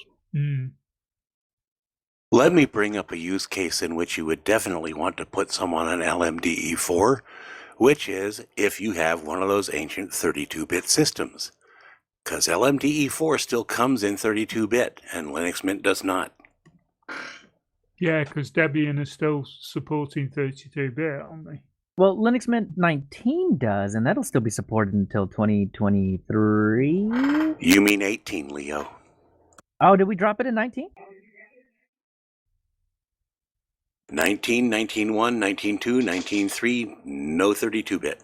I'm seeing it under download links right here. 19.3 Yeah, I Trisha, thought Cinnamon, it was. 32, and 64. They're going to drop it in 20 for sure. That was part of the announcement that we had in the news. But at least for right now, the time being, 19.3 can be installed on 32-bit systems.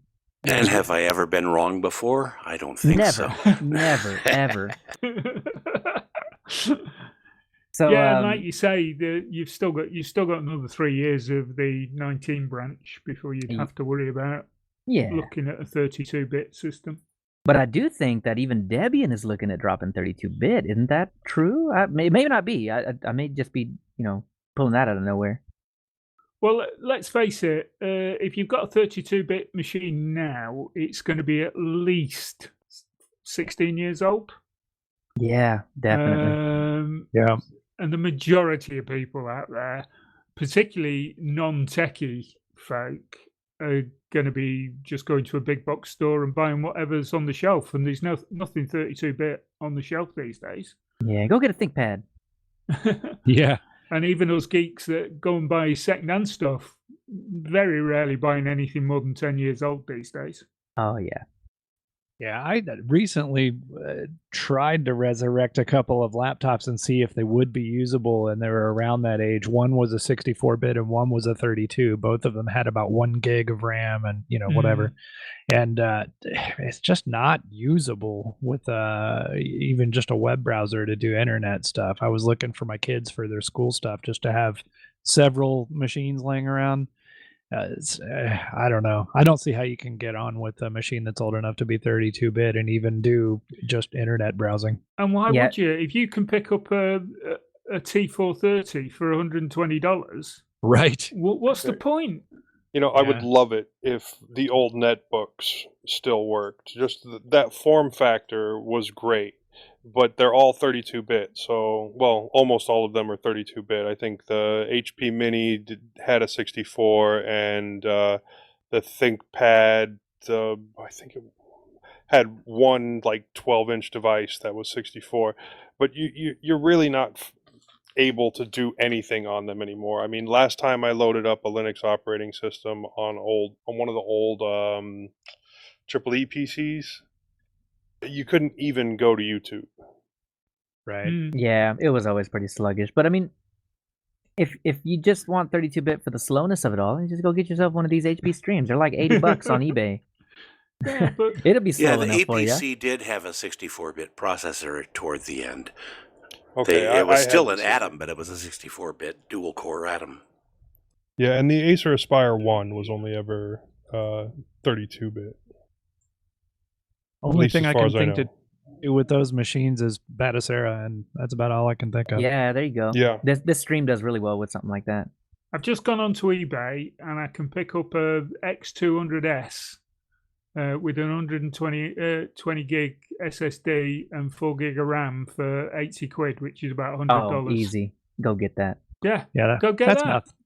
That's nothing. So, Moss, I know you had threw some thoughts in there, but is there anything else you want to say? Nope, I haven't really given it a shot yet, so I'll have to wait a month or so before I have time for LMDE. Sorry. Well, what about recommendation? Do you think you'd recommend one over the other?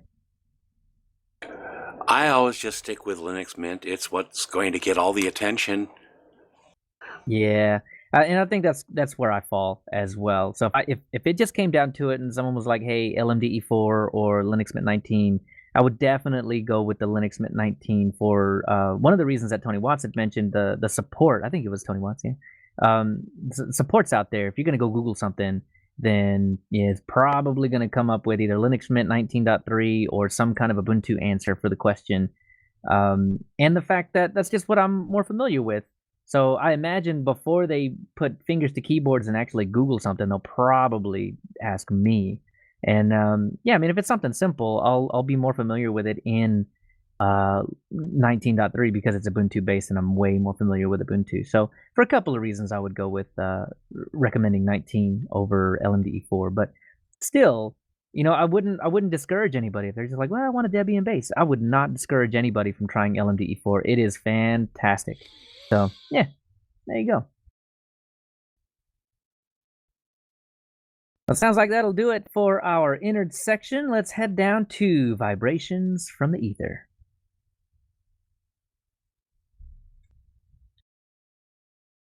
So first things first, we had a ton of feedback this go around, and we had to skip a few. If you don't hear it this go around, then hang tight. We'll probably hit you on the next episode. So that'll kind of depend, because a lot of people are spending extra time at home, and so that means they're sending more emails. We might have a bevy of emails next time too. And that's okay. We love it. Exactly. The only downside of this one is that we're already minutes over showtime. So if we get millions and millions of emails as feedback, what about just having a feedback episode as the innards? I honestly would not be opposed to doing something like that. Now it's going to totally break the naming scheme. We're going to go 332, then 332.3. No. I don't know what we're going to do. No, it'd still be 333. I was just thinking we'll have a No, we already episode. have innards for 333, thank you. And we're going to get into that real soon now. All right. So let's hit the feedback that we are going to go about this time. For those of you that we're not going to hit, we'll get you responded, and then hopefully cover you in the next show. So anyhow, I see this at the very, very top. I don't know what the heck this is. Discussion about EFI and Grub between Londoner and Moss on Distro Hoppers Digest Telegram group. Oh, that makes a lot more sense. I should have probably read that, and I would have known what that was. Could have. Cool. Could have helped. So, all right. So Moss, take it away. Well, the reason that came from the Distro Hoppers Digest Telegram group and is being put here is because we had talked about the possibility of going this direction for the innards for 333. So I wanted to get the basis of how I got into this. And Londoner says, "Hi, Moss. Just listened to the edited version of mintCast 331. You stated that KDE was released about a month after GNOME, but this is incorrect. KDE was first. From the Wikipedia entry for GNOME, quote, GNOME was started on 15 August 1997 by Miguel de Icaza and Federico Mena as a free software project to develop a desktop environment and applications for it. It was founded in part because K-Desktop Environment, which was growing in popularity, relied on the Qt Widget toolkit, which used a proprietary software license until version 2.0, June 1999. KDE was started in October 1996. KDE version 1 was released in July 1998, and the initial version of GNOME in March 1999. I also have some thoughts on your problems with the menu in Refined, but I want to check some things before sending them. I said, thanks for the info. We need to get that on the show. And then he comes back, read your comments about Refined in the podcast in Sunday. I'm familiar with EFI Boot Manager, but this is more for editing entries in your UEFI NVRAM.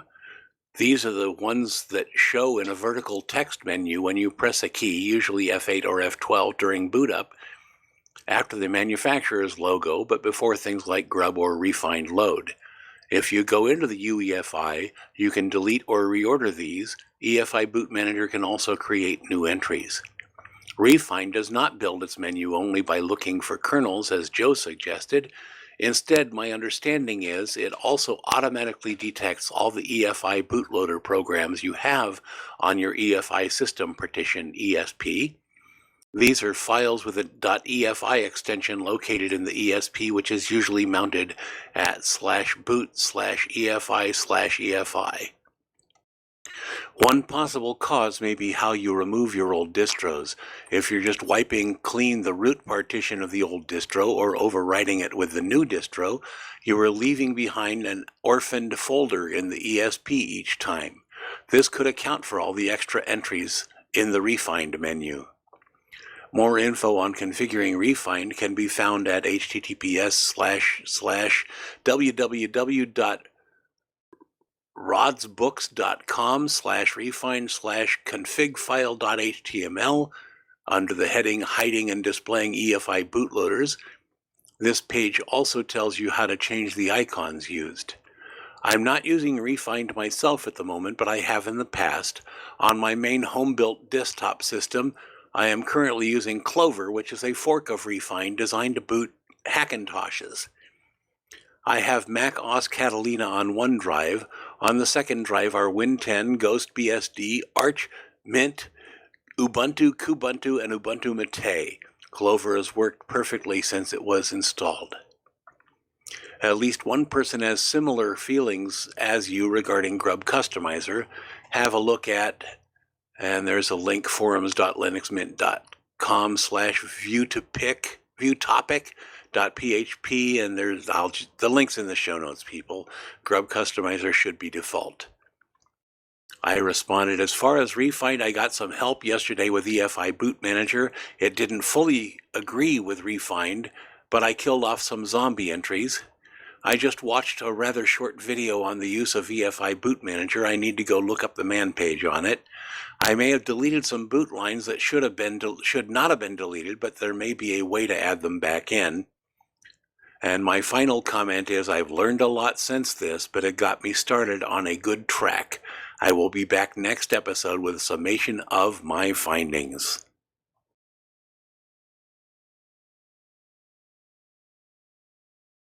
Very cool, very cool. What do we got up next here? So Jim Daldry, this is a follow-up from 331. I was asking about how Proton VPN was going on, and he says Proton usually connects me with a server in Virginia, which is probably closest. That really isn't necessary since I was getting 40 meg connections through New Jersey with PIA. One thing you do have to watch out for with Proton VPN is that you can't download an ISO torrent if the server number is over 100. And they usually connect me with Virginia 105 or 106. Today it refused to connect me to Gmail through Virginia 106. I wound up reconnecting through a New York server. So it sounds like there's just some things that that you just have to watch out for on Proton VPN. I still have PIA. It still seems to work okay. I don't use it in a way that I think would be extremely detrimental to my privacy, so it's not a huge deal, but yeah, I'm still eyeballing Proton VPN. They seem to be one of the bigger players in keeping your stuff safe. So thanks, Jim, for the follow-up. I appreciate that.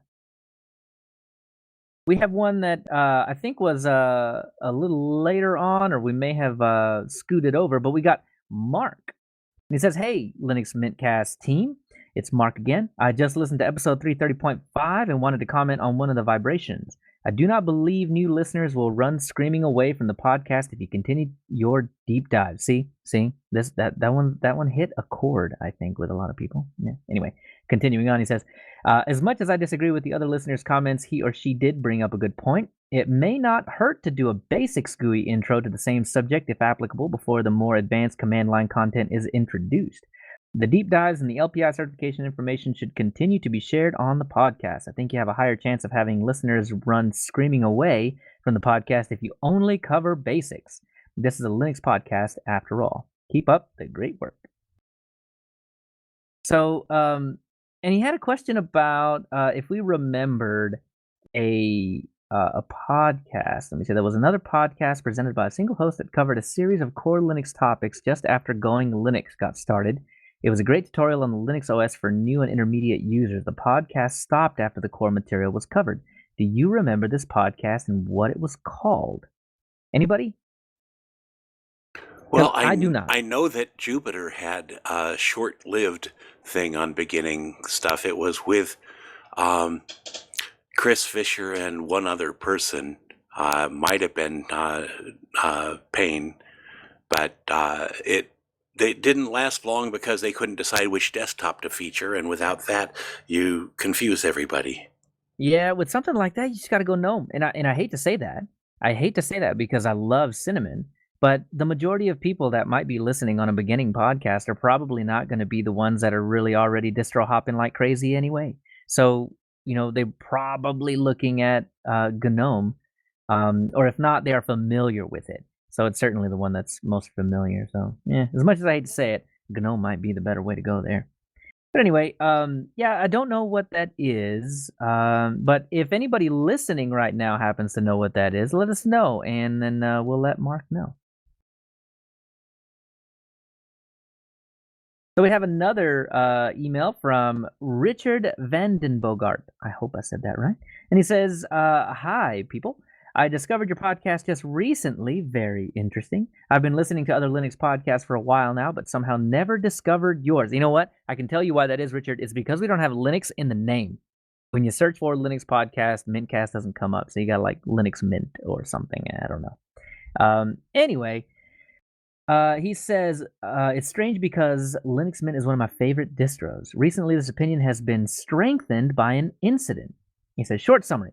I introduced my mom to Linux back in 2013. She was pretty agnostic to what OS was running on her system as long as her favorite apps could run. Mint made that happen. She actually asked for me to install the new version when the initial installed version reached end of life because she had enjoyed it so much. Last year, I was in one of my distro hopping moods and was enjoying Manjaro. Good choice. I decided to introduce her to Manjaro because of the more up-to-date packages. Bad move.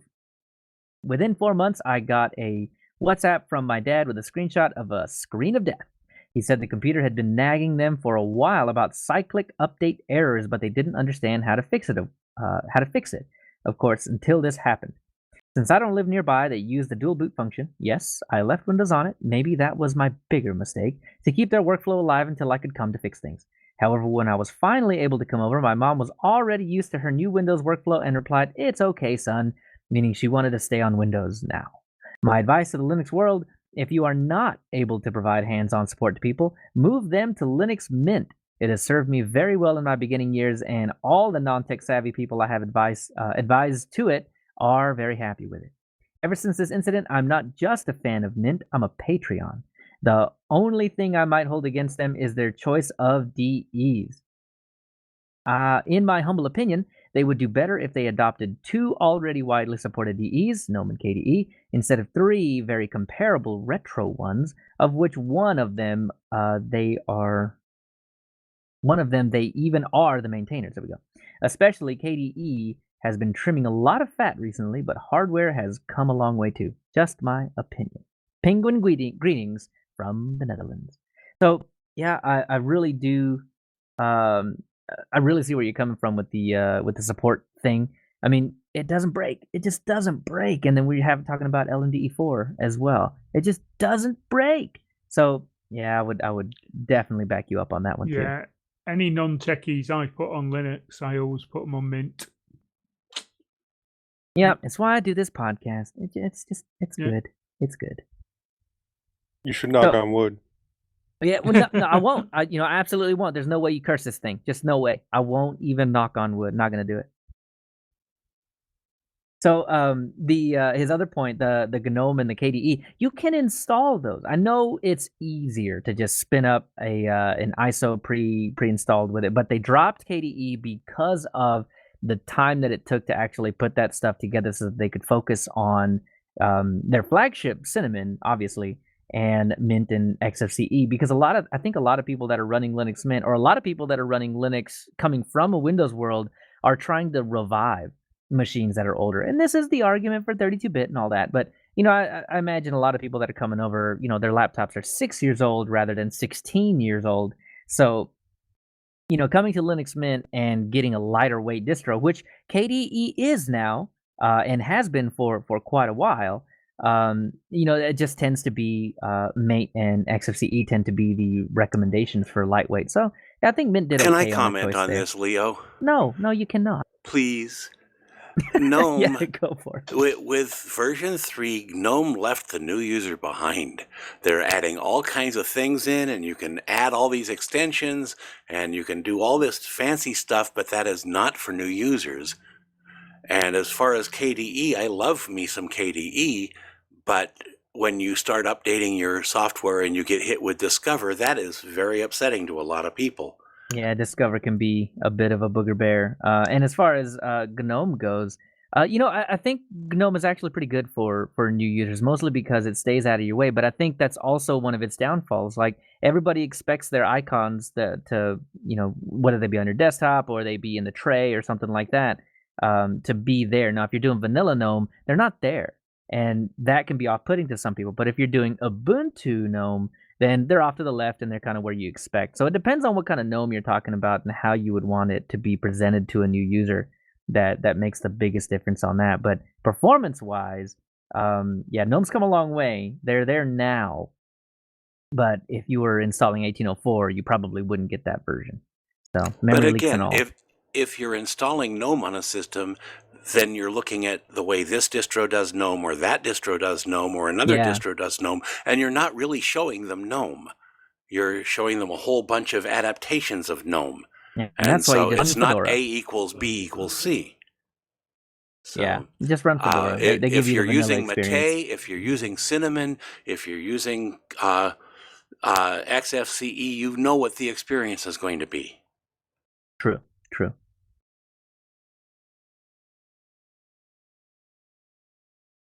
All right. Well, Richard, thank you. I appreciate that feedback. Keep it coming. Next up is Henrik Hemrin. He asked, and I think this might have been my fault. Is Safari really Chromium based?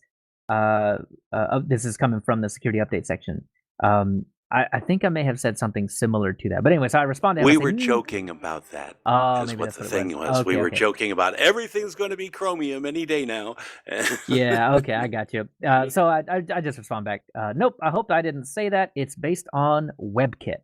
So yeah, it's their own thing. So we had another one from Mike 90,000, 90,000, too many zeros. There's a lot of zeros. So he says, just listening to this podcast now, and I'm surprised to hear the ignorance about GPT versus MBR partition tables. I've been aware for a long time, but only recently have I upgraded to desktop and laptop hardware that properly support UEFI and GPT. I know FDisk can read GPT tables, but I'm not sure on the write aspect. I would use gdisk or better, the gparted live boot image to repartition disks. I don't think you mentioned converting from MBR to GPT partitions in place. This can be done with sfdisk. And see the Great Arch Wiki page. He's got a link to that, and we'll make sure that's in the show notes. An alternative for Windows users is the MBR to GPT.exe utility, but it seems limited to very simple MBR disk partitioning. Of course, before converting, backup your data. So I sent a response back. I said, what did I or we say that was wrong about GPT MBR? The FDisk comment comes from a practical background. FDisk will absolutely write a GPT, and I didn't actually say table because T is table. Anyway, whatever. And make as many as 128 partitions, which we found out as we were going through the command. So it'll do it. It'll absolutely do it. So yeah, I know that gdisk does have a few more features to deal with GPT and all of that, but we were just looking at it from a practical point of view, and it's like, FDisk, something that you're already familiar with. You just press a different button, and it'll do GPT for you, and it will write those tables. So, but I did say thank you for your feedback on sfdisk and MBR to GPT. Your recommendation to backup is absolutely right. You got to be careful when you're dealing with partition tables. Then we had another one from John Wallace, and this is also a follow-up from 331. And he said, let me see, with regards to CUP's configuration, I think it is something to do with configuration file needing to have limited file permissions. Because I'd asked him, it was kind of a vague output from Linus, and it said CUPs needed to be shored up somehow, and it was about the configuration file. And I asked, what about it? And then he says, it needed to have better file permission. So I'm going to have to dig on the CUPs thing for sure. And then he had Linux kernel issue. He said I had to keep my kernel at 5.3.0-42 as I can't upgrade to 45. I get operation not permitted. Then he further says, I have managed to find the following regarding deleted files still in use. And it mentions a memfd pulse audio file. And so I've got some feedback on that. So anyway, I say it looks like Linus is complaining about a feature of pulse audio in that file named memfd, and that can easily be disabled in Pulse's configuration. I've got a link down there, and you just find a line that says memfd, and it tells you how to turn that off. On the kernel thing, that's a pretty weird issue. I've never seen it before, and I ask how he's upgrading the kernel. I assume that's the Linux Mint updater, using the kernel utility built in there. To get 5.3, unless you're on 1904 or something like that. So I'm not sure. I've never run into an issue like that. Have any of y'all seen kernel update issues like that before? Nope. Yeah, I don't know. I don't know what that might have been about. The old tried and true reboot and give it another go. I would say for sure. But otherwise, I don't know. When you choose it in the kernel updater, it should just start working. So what I would recommend then, and I didn't email this. I should have emailed this. But if you're listening, run a sudo apt update and then a sudo apt upgrade, and then let's see what it does. I imagine there might be a little bit more error output that you can go off of to see what's going down with that. And then I mentioned I got to dig up more information about the cups thing, so not sure what that one's about. So I'll see what I can find. Well, that's it for this bit of feedback. I want to circle back around and get more people as we move forward, but not today. So that'll do it for this section. Let's move on to check this out.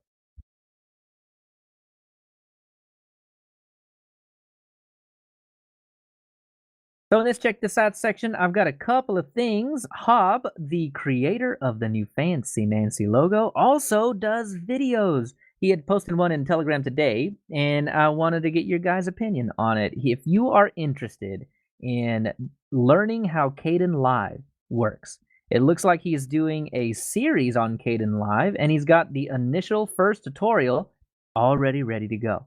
So click on the link in the show notes, check that out, and let us know what you think. And throw a little subscribe that way, hit the little bell, whatever. And Flat Seal, this is the other thing. Flat Seal. So I've had permissions issues with some Flatpaks. Tony is running into it right now with the whole recording of the Flatpak thing. If you're recording in Mumble and Flatpak, you click record and it looks like it's recording, but then when you stop it, it doesn't create a file. And that's because Flatpak does not have permission to write to your home folder. So there is a application, Flatpak of course, called Flat Seal that will help you edit your permissions on Flatpaks to make those things work. That is one of the biggest sore spots that I've got with Flatpak, and if this works well for me, I haven't tried it out yet, and I'm going to try it over this next week. If this works, Flatpaks win. They win. Only just slightly, but man, do they win. So, Tony Hughes, what else you got? Yeah, I got posted a link on Facebook about it's actually a Chinese video, I think, how to make your own face mask. So in these times when you're trying to stay safe, when you're out and about, there's a link in the show notes to a YouTube video on how to make a face mask. So maybe go and check that out. Very cool. And Tony Watts, what do you got? All right, a few things. This first one is maybe you guys on this podcast check this out more so than our listeners, but listeners that may do podcasting may have an interest too. But I heard about this one on one of Leo Laporte's podcasts. He had someone that called in and was talking about it. There's a service called Zencaster, and it may come in handy for interviews we might do on this podcast occasionally. Episode 300, and when we had a lot of guests, that came to mind for sure. But this is a service that basically you can just give your guest a link, and as long as they have the mic, they just join and you just start talking, and it does all the magic for you in terms of creating a local audio recording, similar to what we would do with Audacity, and it uploads it, and you can just grab those and pull it down. The free version will let you do an interview with one guest all day long. You can do that without having a paid account. If you want to have a whole bunch of people on, you have to use the paid version for that. Although, that's something we could consider from time to time as the need arises. And actually, I guess if you want to be real sneaky, between 6 or 7 of us, if we all used a free trial when we had the need, then we might not need to pay for anything for a while. But seems like a reasonable thing to pay for if you have the need to do this and you want to make things easy on your guests. They wouldn't have to configure Audacity and Mumble and all that good stuff. You just give them a link, and as long as they have a microphone, they're good to go. That's cool. Yeah. So that may be something to keep in our back pockets, perhaps. All right. So these next couple things, as we're doing things from our homes more, some of these things may come in handy. This one I was talking about a little bit earlier, but this is pretty cool. Something called Droid Cam, and you can use your phone as a PC webcam. This checks a couple of boxes for me. I don't have a webcam. I was just trying to, look into, could I use my phone as that? Yes, you can. And if you use Droid Cam, couple of things that are ticking boxes for me. They have a Linux client, so yeah, that's good. Ding, ding, ding. Right. And they have a free version that just gives you lower resolution than their paid version. If you pay $5 for the app, they'll give you 720p resolution, which, that's reasonable. But for my purpose, I don't care that much about the video resolution. I'm really far more concerned with audio quality. If I'm going to go live playing a set of music or something, which is kind of where I was going with this. The video, that's okay. I mean, it doesn't have to be super high quality. I want it to sound good. So, one of the things I thought was cool about this is instead of giving you an IP webcam option, which you'll see with other services, you can actually use it with the USB cable, and it's a wired webcam. And I didn't really notice any latency doing it that way, so that makes it usable for me. Another thing I have on my list here, I just heard about this morning. I was listening to a music podcast called Gig Gab, and that's geared toward working musicians. And they were talking about a software called Jamulus, and this is an open source software. And what it allows you to do is real-time jam sessions with other musicians online. So I'm very interested in this. I don't know if or when I'll get a chance to try it, but for sure, a lot of musicians are missing out on playing in rehearsals and jamming with their friends as they're accustomed to being able to do. And this is interesting. It would allow you to do that. I'm sure there are paid services that do this, but this is free. It's open source. And they said on the podcast that you could run this on your own server as well and control it that way. So it sounds very interesting. Yeah, it sounds like you might be able to get a podcast done that way too. Yeah, I don't see why not. Yeah, Might also work for those filk circles that we've been doing. Cool. Yes, absolutely. Yeah. So last thing I'll finish out with is if you are interested in Ubuntu Touch and you haven't checked out the supported devices page for a while, go check it out. I look at this at least periodically, but I don't think I've looked at it for a pretty long time. And when I checked, I was delighted to see that my OnePlus 3T is now on the list of supported devices for I should say UB ports actually, as opposed to Ubuntu Touch. But it's not only on the list, but it looks like it's pretty far along in the development and should be pretty usable too. So anyway, there are more devices added in there that are just a work in progress. But if you own a OnePlus 3 or a OnePlus 3T, you're in luck. Didn't they just announce that we talked about last episode that they changed the name from Ubuntu Touch to something else? UB ports. No, it was a sort of feminine sounding name. I don't remember. I may have missed that. It looks like it's still called UB ports on their page. If it changed to something else, I hadn't heard that yet. They were saying that a lot of their drivers being named Ubuntu something made a lot of servers turn it down, and so they changed it to something, and they were going to change all the Ubuntu names to something else. I'll have to remember that and get back on that. Okay. Well, Moss, what do you got? Well, first off, the world's greatest expert on social distancing, Linus Torvalds, has given his advice on working from home, and there is a link in the show notes for that. It is on its FOSS, of course, as many of the links I post are. My second one, There is a new distro out called Debian Dog. It's a puppy-sized Debian Linux that uses a lot of the puppy type files, and it's got a beautiful background and everything. It looks just so special. And again, there's an It's Foss article with all the links and everything that you'll need. And third off, we have something that appears to have gotten 402% of its backing at this point, so it's good to go. The AstroSlide 5G transformer. It's a slide phone with a flip-up screen when you've got it fully slid open, and it looks just stunning. And I don't have $531. Yeah. I was actually reading the article for this, and it does say that the previous versions of this phone ran Linux, which is cool.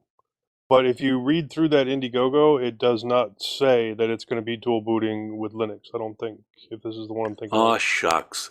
But it still looks like a hot phone, and I love sliders. Oh, no, it does say with a multi-boot option. So this is the one that has Android 10 and a Linux OS. Aha. So, yeah, that is cool.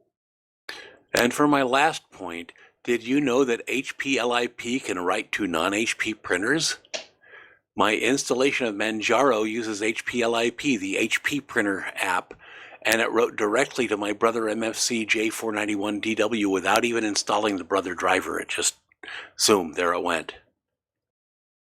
So I'm happy on that. Joseph, I think, or Yusuf in YouTube had mentioned that Lomiri is the new name of Unity. That's it. Oh, for Unity. Okay. So I was confused. It happens. Thank you, From Yusuf. time to time. Yeah, absolutely. Absolutely. Thank you for that. And looks like, Tony Watts stumbled upon that as well. We love our listeners. I know. They got to keep us on track. All right. And how about you, Joe? What do you got? Oh, just a couple of things.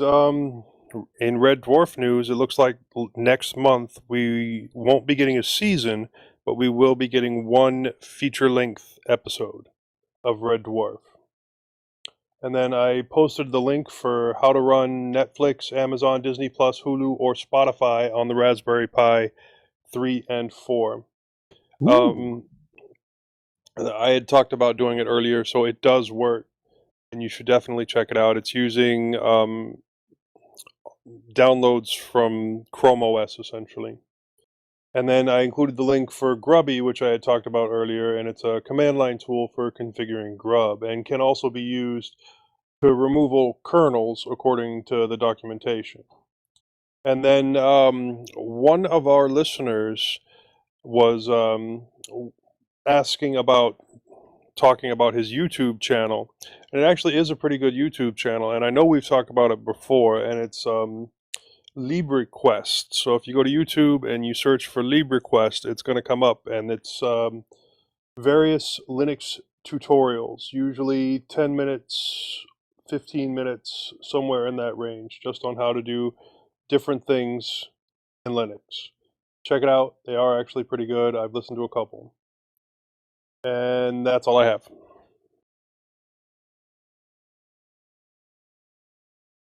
Well, all right, then. That'll do it for our Check This Out section. So we got one whole announcement. I wonder if we'll get this right. So our next episode will be at 2 p.m. Central U.S. Time, 7 p.m. UTC. That's on April 19, 2020. And if you are in the UK, that's 8 p.m. British Summer Time. And you may have noticed I just changed the date because someone had typed April 22nd in there.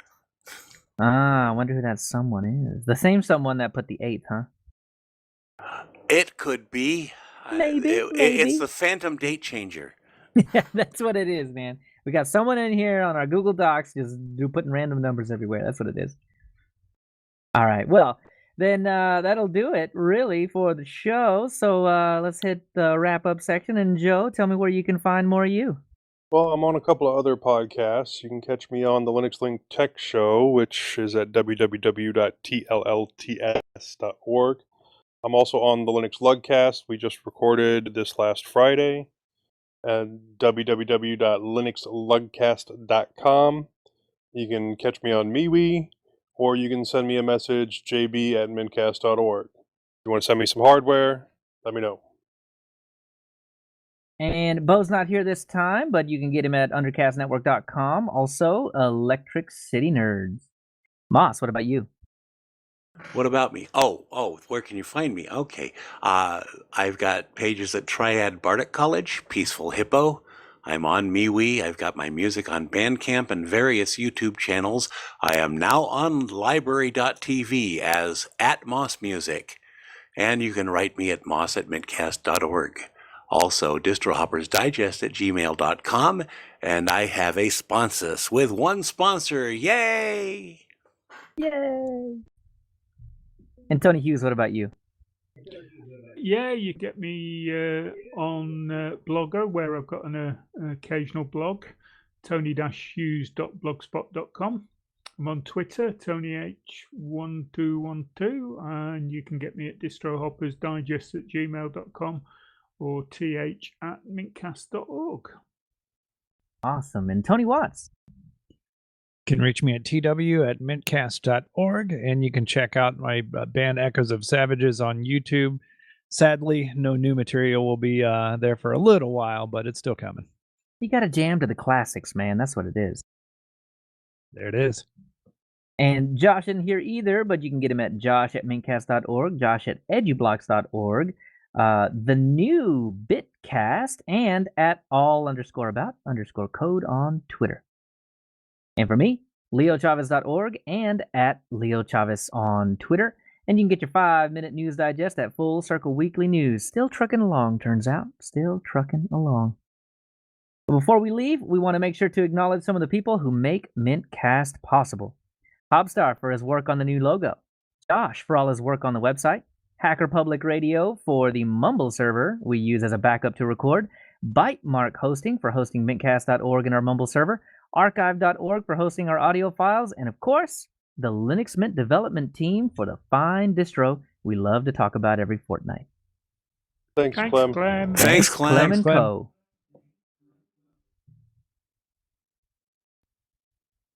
The end. That's it. That'll do it. You're not going to like me, guys. Uh-oh. What? Your Audacity messed up too? Yeah, Audacity messed up big style halfway through. That's why we have backups. And I haven't got any Audacity at all.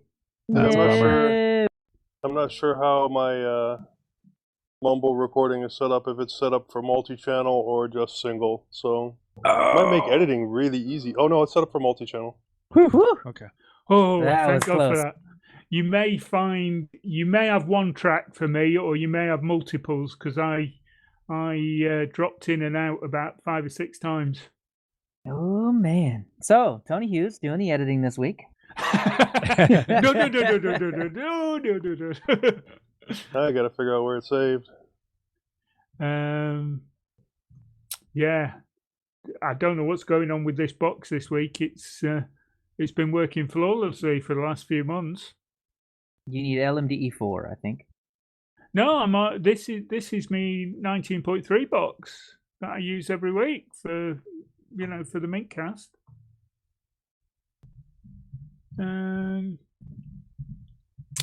Looks like it might be a strip down, reinstall, stick me new SSD in it, and a new clean install. Oof. I get on my Amazon and order a 1 terabyte SSD, I think. Ooh. Yeah, Tony, you have at least 6. Yeah, I Oh, thought I wow. would have. Wow, man. Well, we made it anyway. It's just Yeah. be a little bit The one of, thing about the Mumble recordings is they're very easy to line up. Because, Yeah, they really are. Yeah. And then you can just, what do you call it? Merge them down into one track. Yeah, for sure. So, Joe, just throw everything in the, ooh, yeah, I hope got space. I think there's like 2-something gigs left in there. So, if there's not enough space, let me know and then we'll figure it out. You But I just think want we should all be of fine. Tony's in there, or All of yeah, everybody's in there. Just all of Tony's would probably be best. That would make it easiest. And if I have to, I'll track you down to get the others if I need them. But I don't think I will. Okay. Just, let me just stop being my serious Audacity about the recording. editing, Leo. I was going to suggest that you do the first half and I do the second half, like flip over like we did previously last time. Yeah, it's fine. However Yeah. you want to do it. Yeah, so I'll grab the audio and do the second half of the show, and if you grab the audio and do the first half. All right. No, that'll work. That'll definitely work. So yeah, Joe, throw it all up there, and then me and Tony will share. Because it's going to be hard work, whichever one it is. Yeah, a little bit. It'll be okay. It'll be okay. My Like I say, the muscle great memory. thing, because we've done single, multiple tracks on the Mumble. My audio on the Mumble should be able to be merged down into one because it creates a track that's the whole length of the show, even though most of it's silent.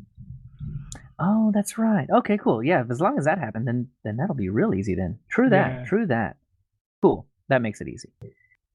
All right. Well, Well, thanks, I'm gonna guys, go, for another great episode. Yeah, I'm gonna Yeah, go it mosey over was. there and kill the live stream and all that kind of stuff. Those of you that are still listening to the crazy banter at the end of this show, thanks for hanging out. I really appreciate it. Yeah. We love our listeners. I've said we'll it before. I'll say it again. We'll see you again. See ya. Bye.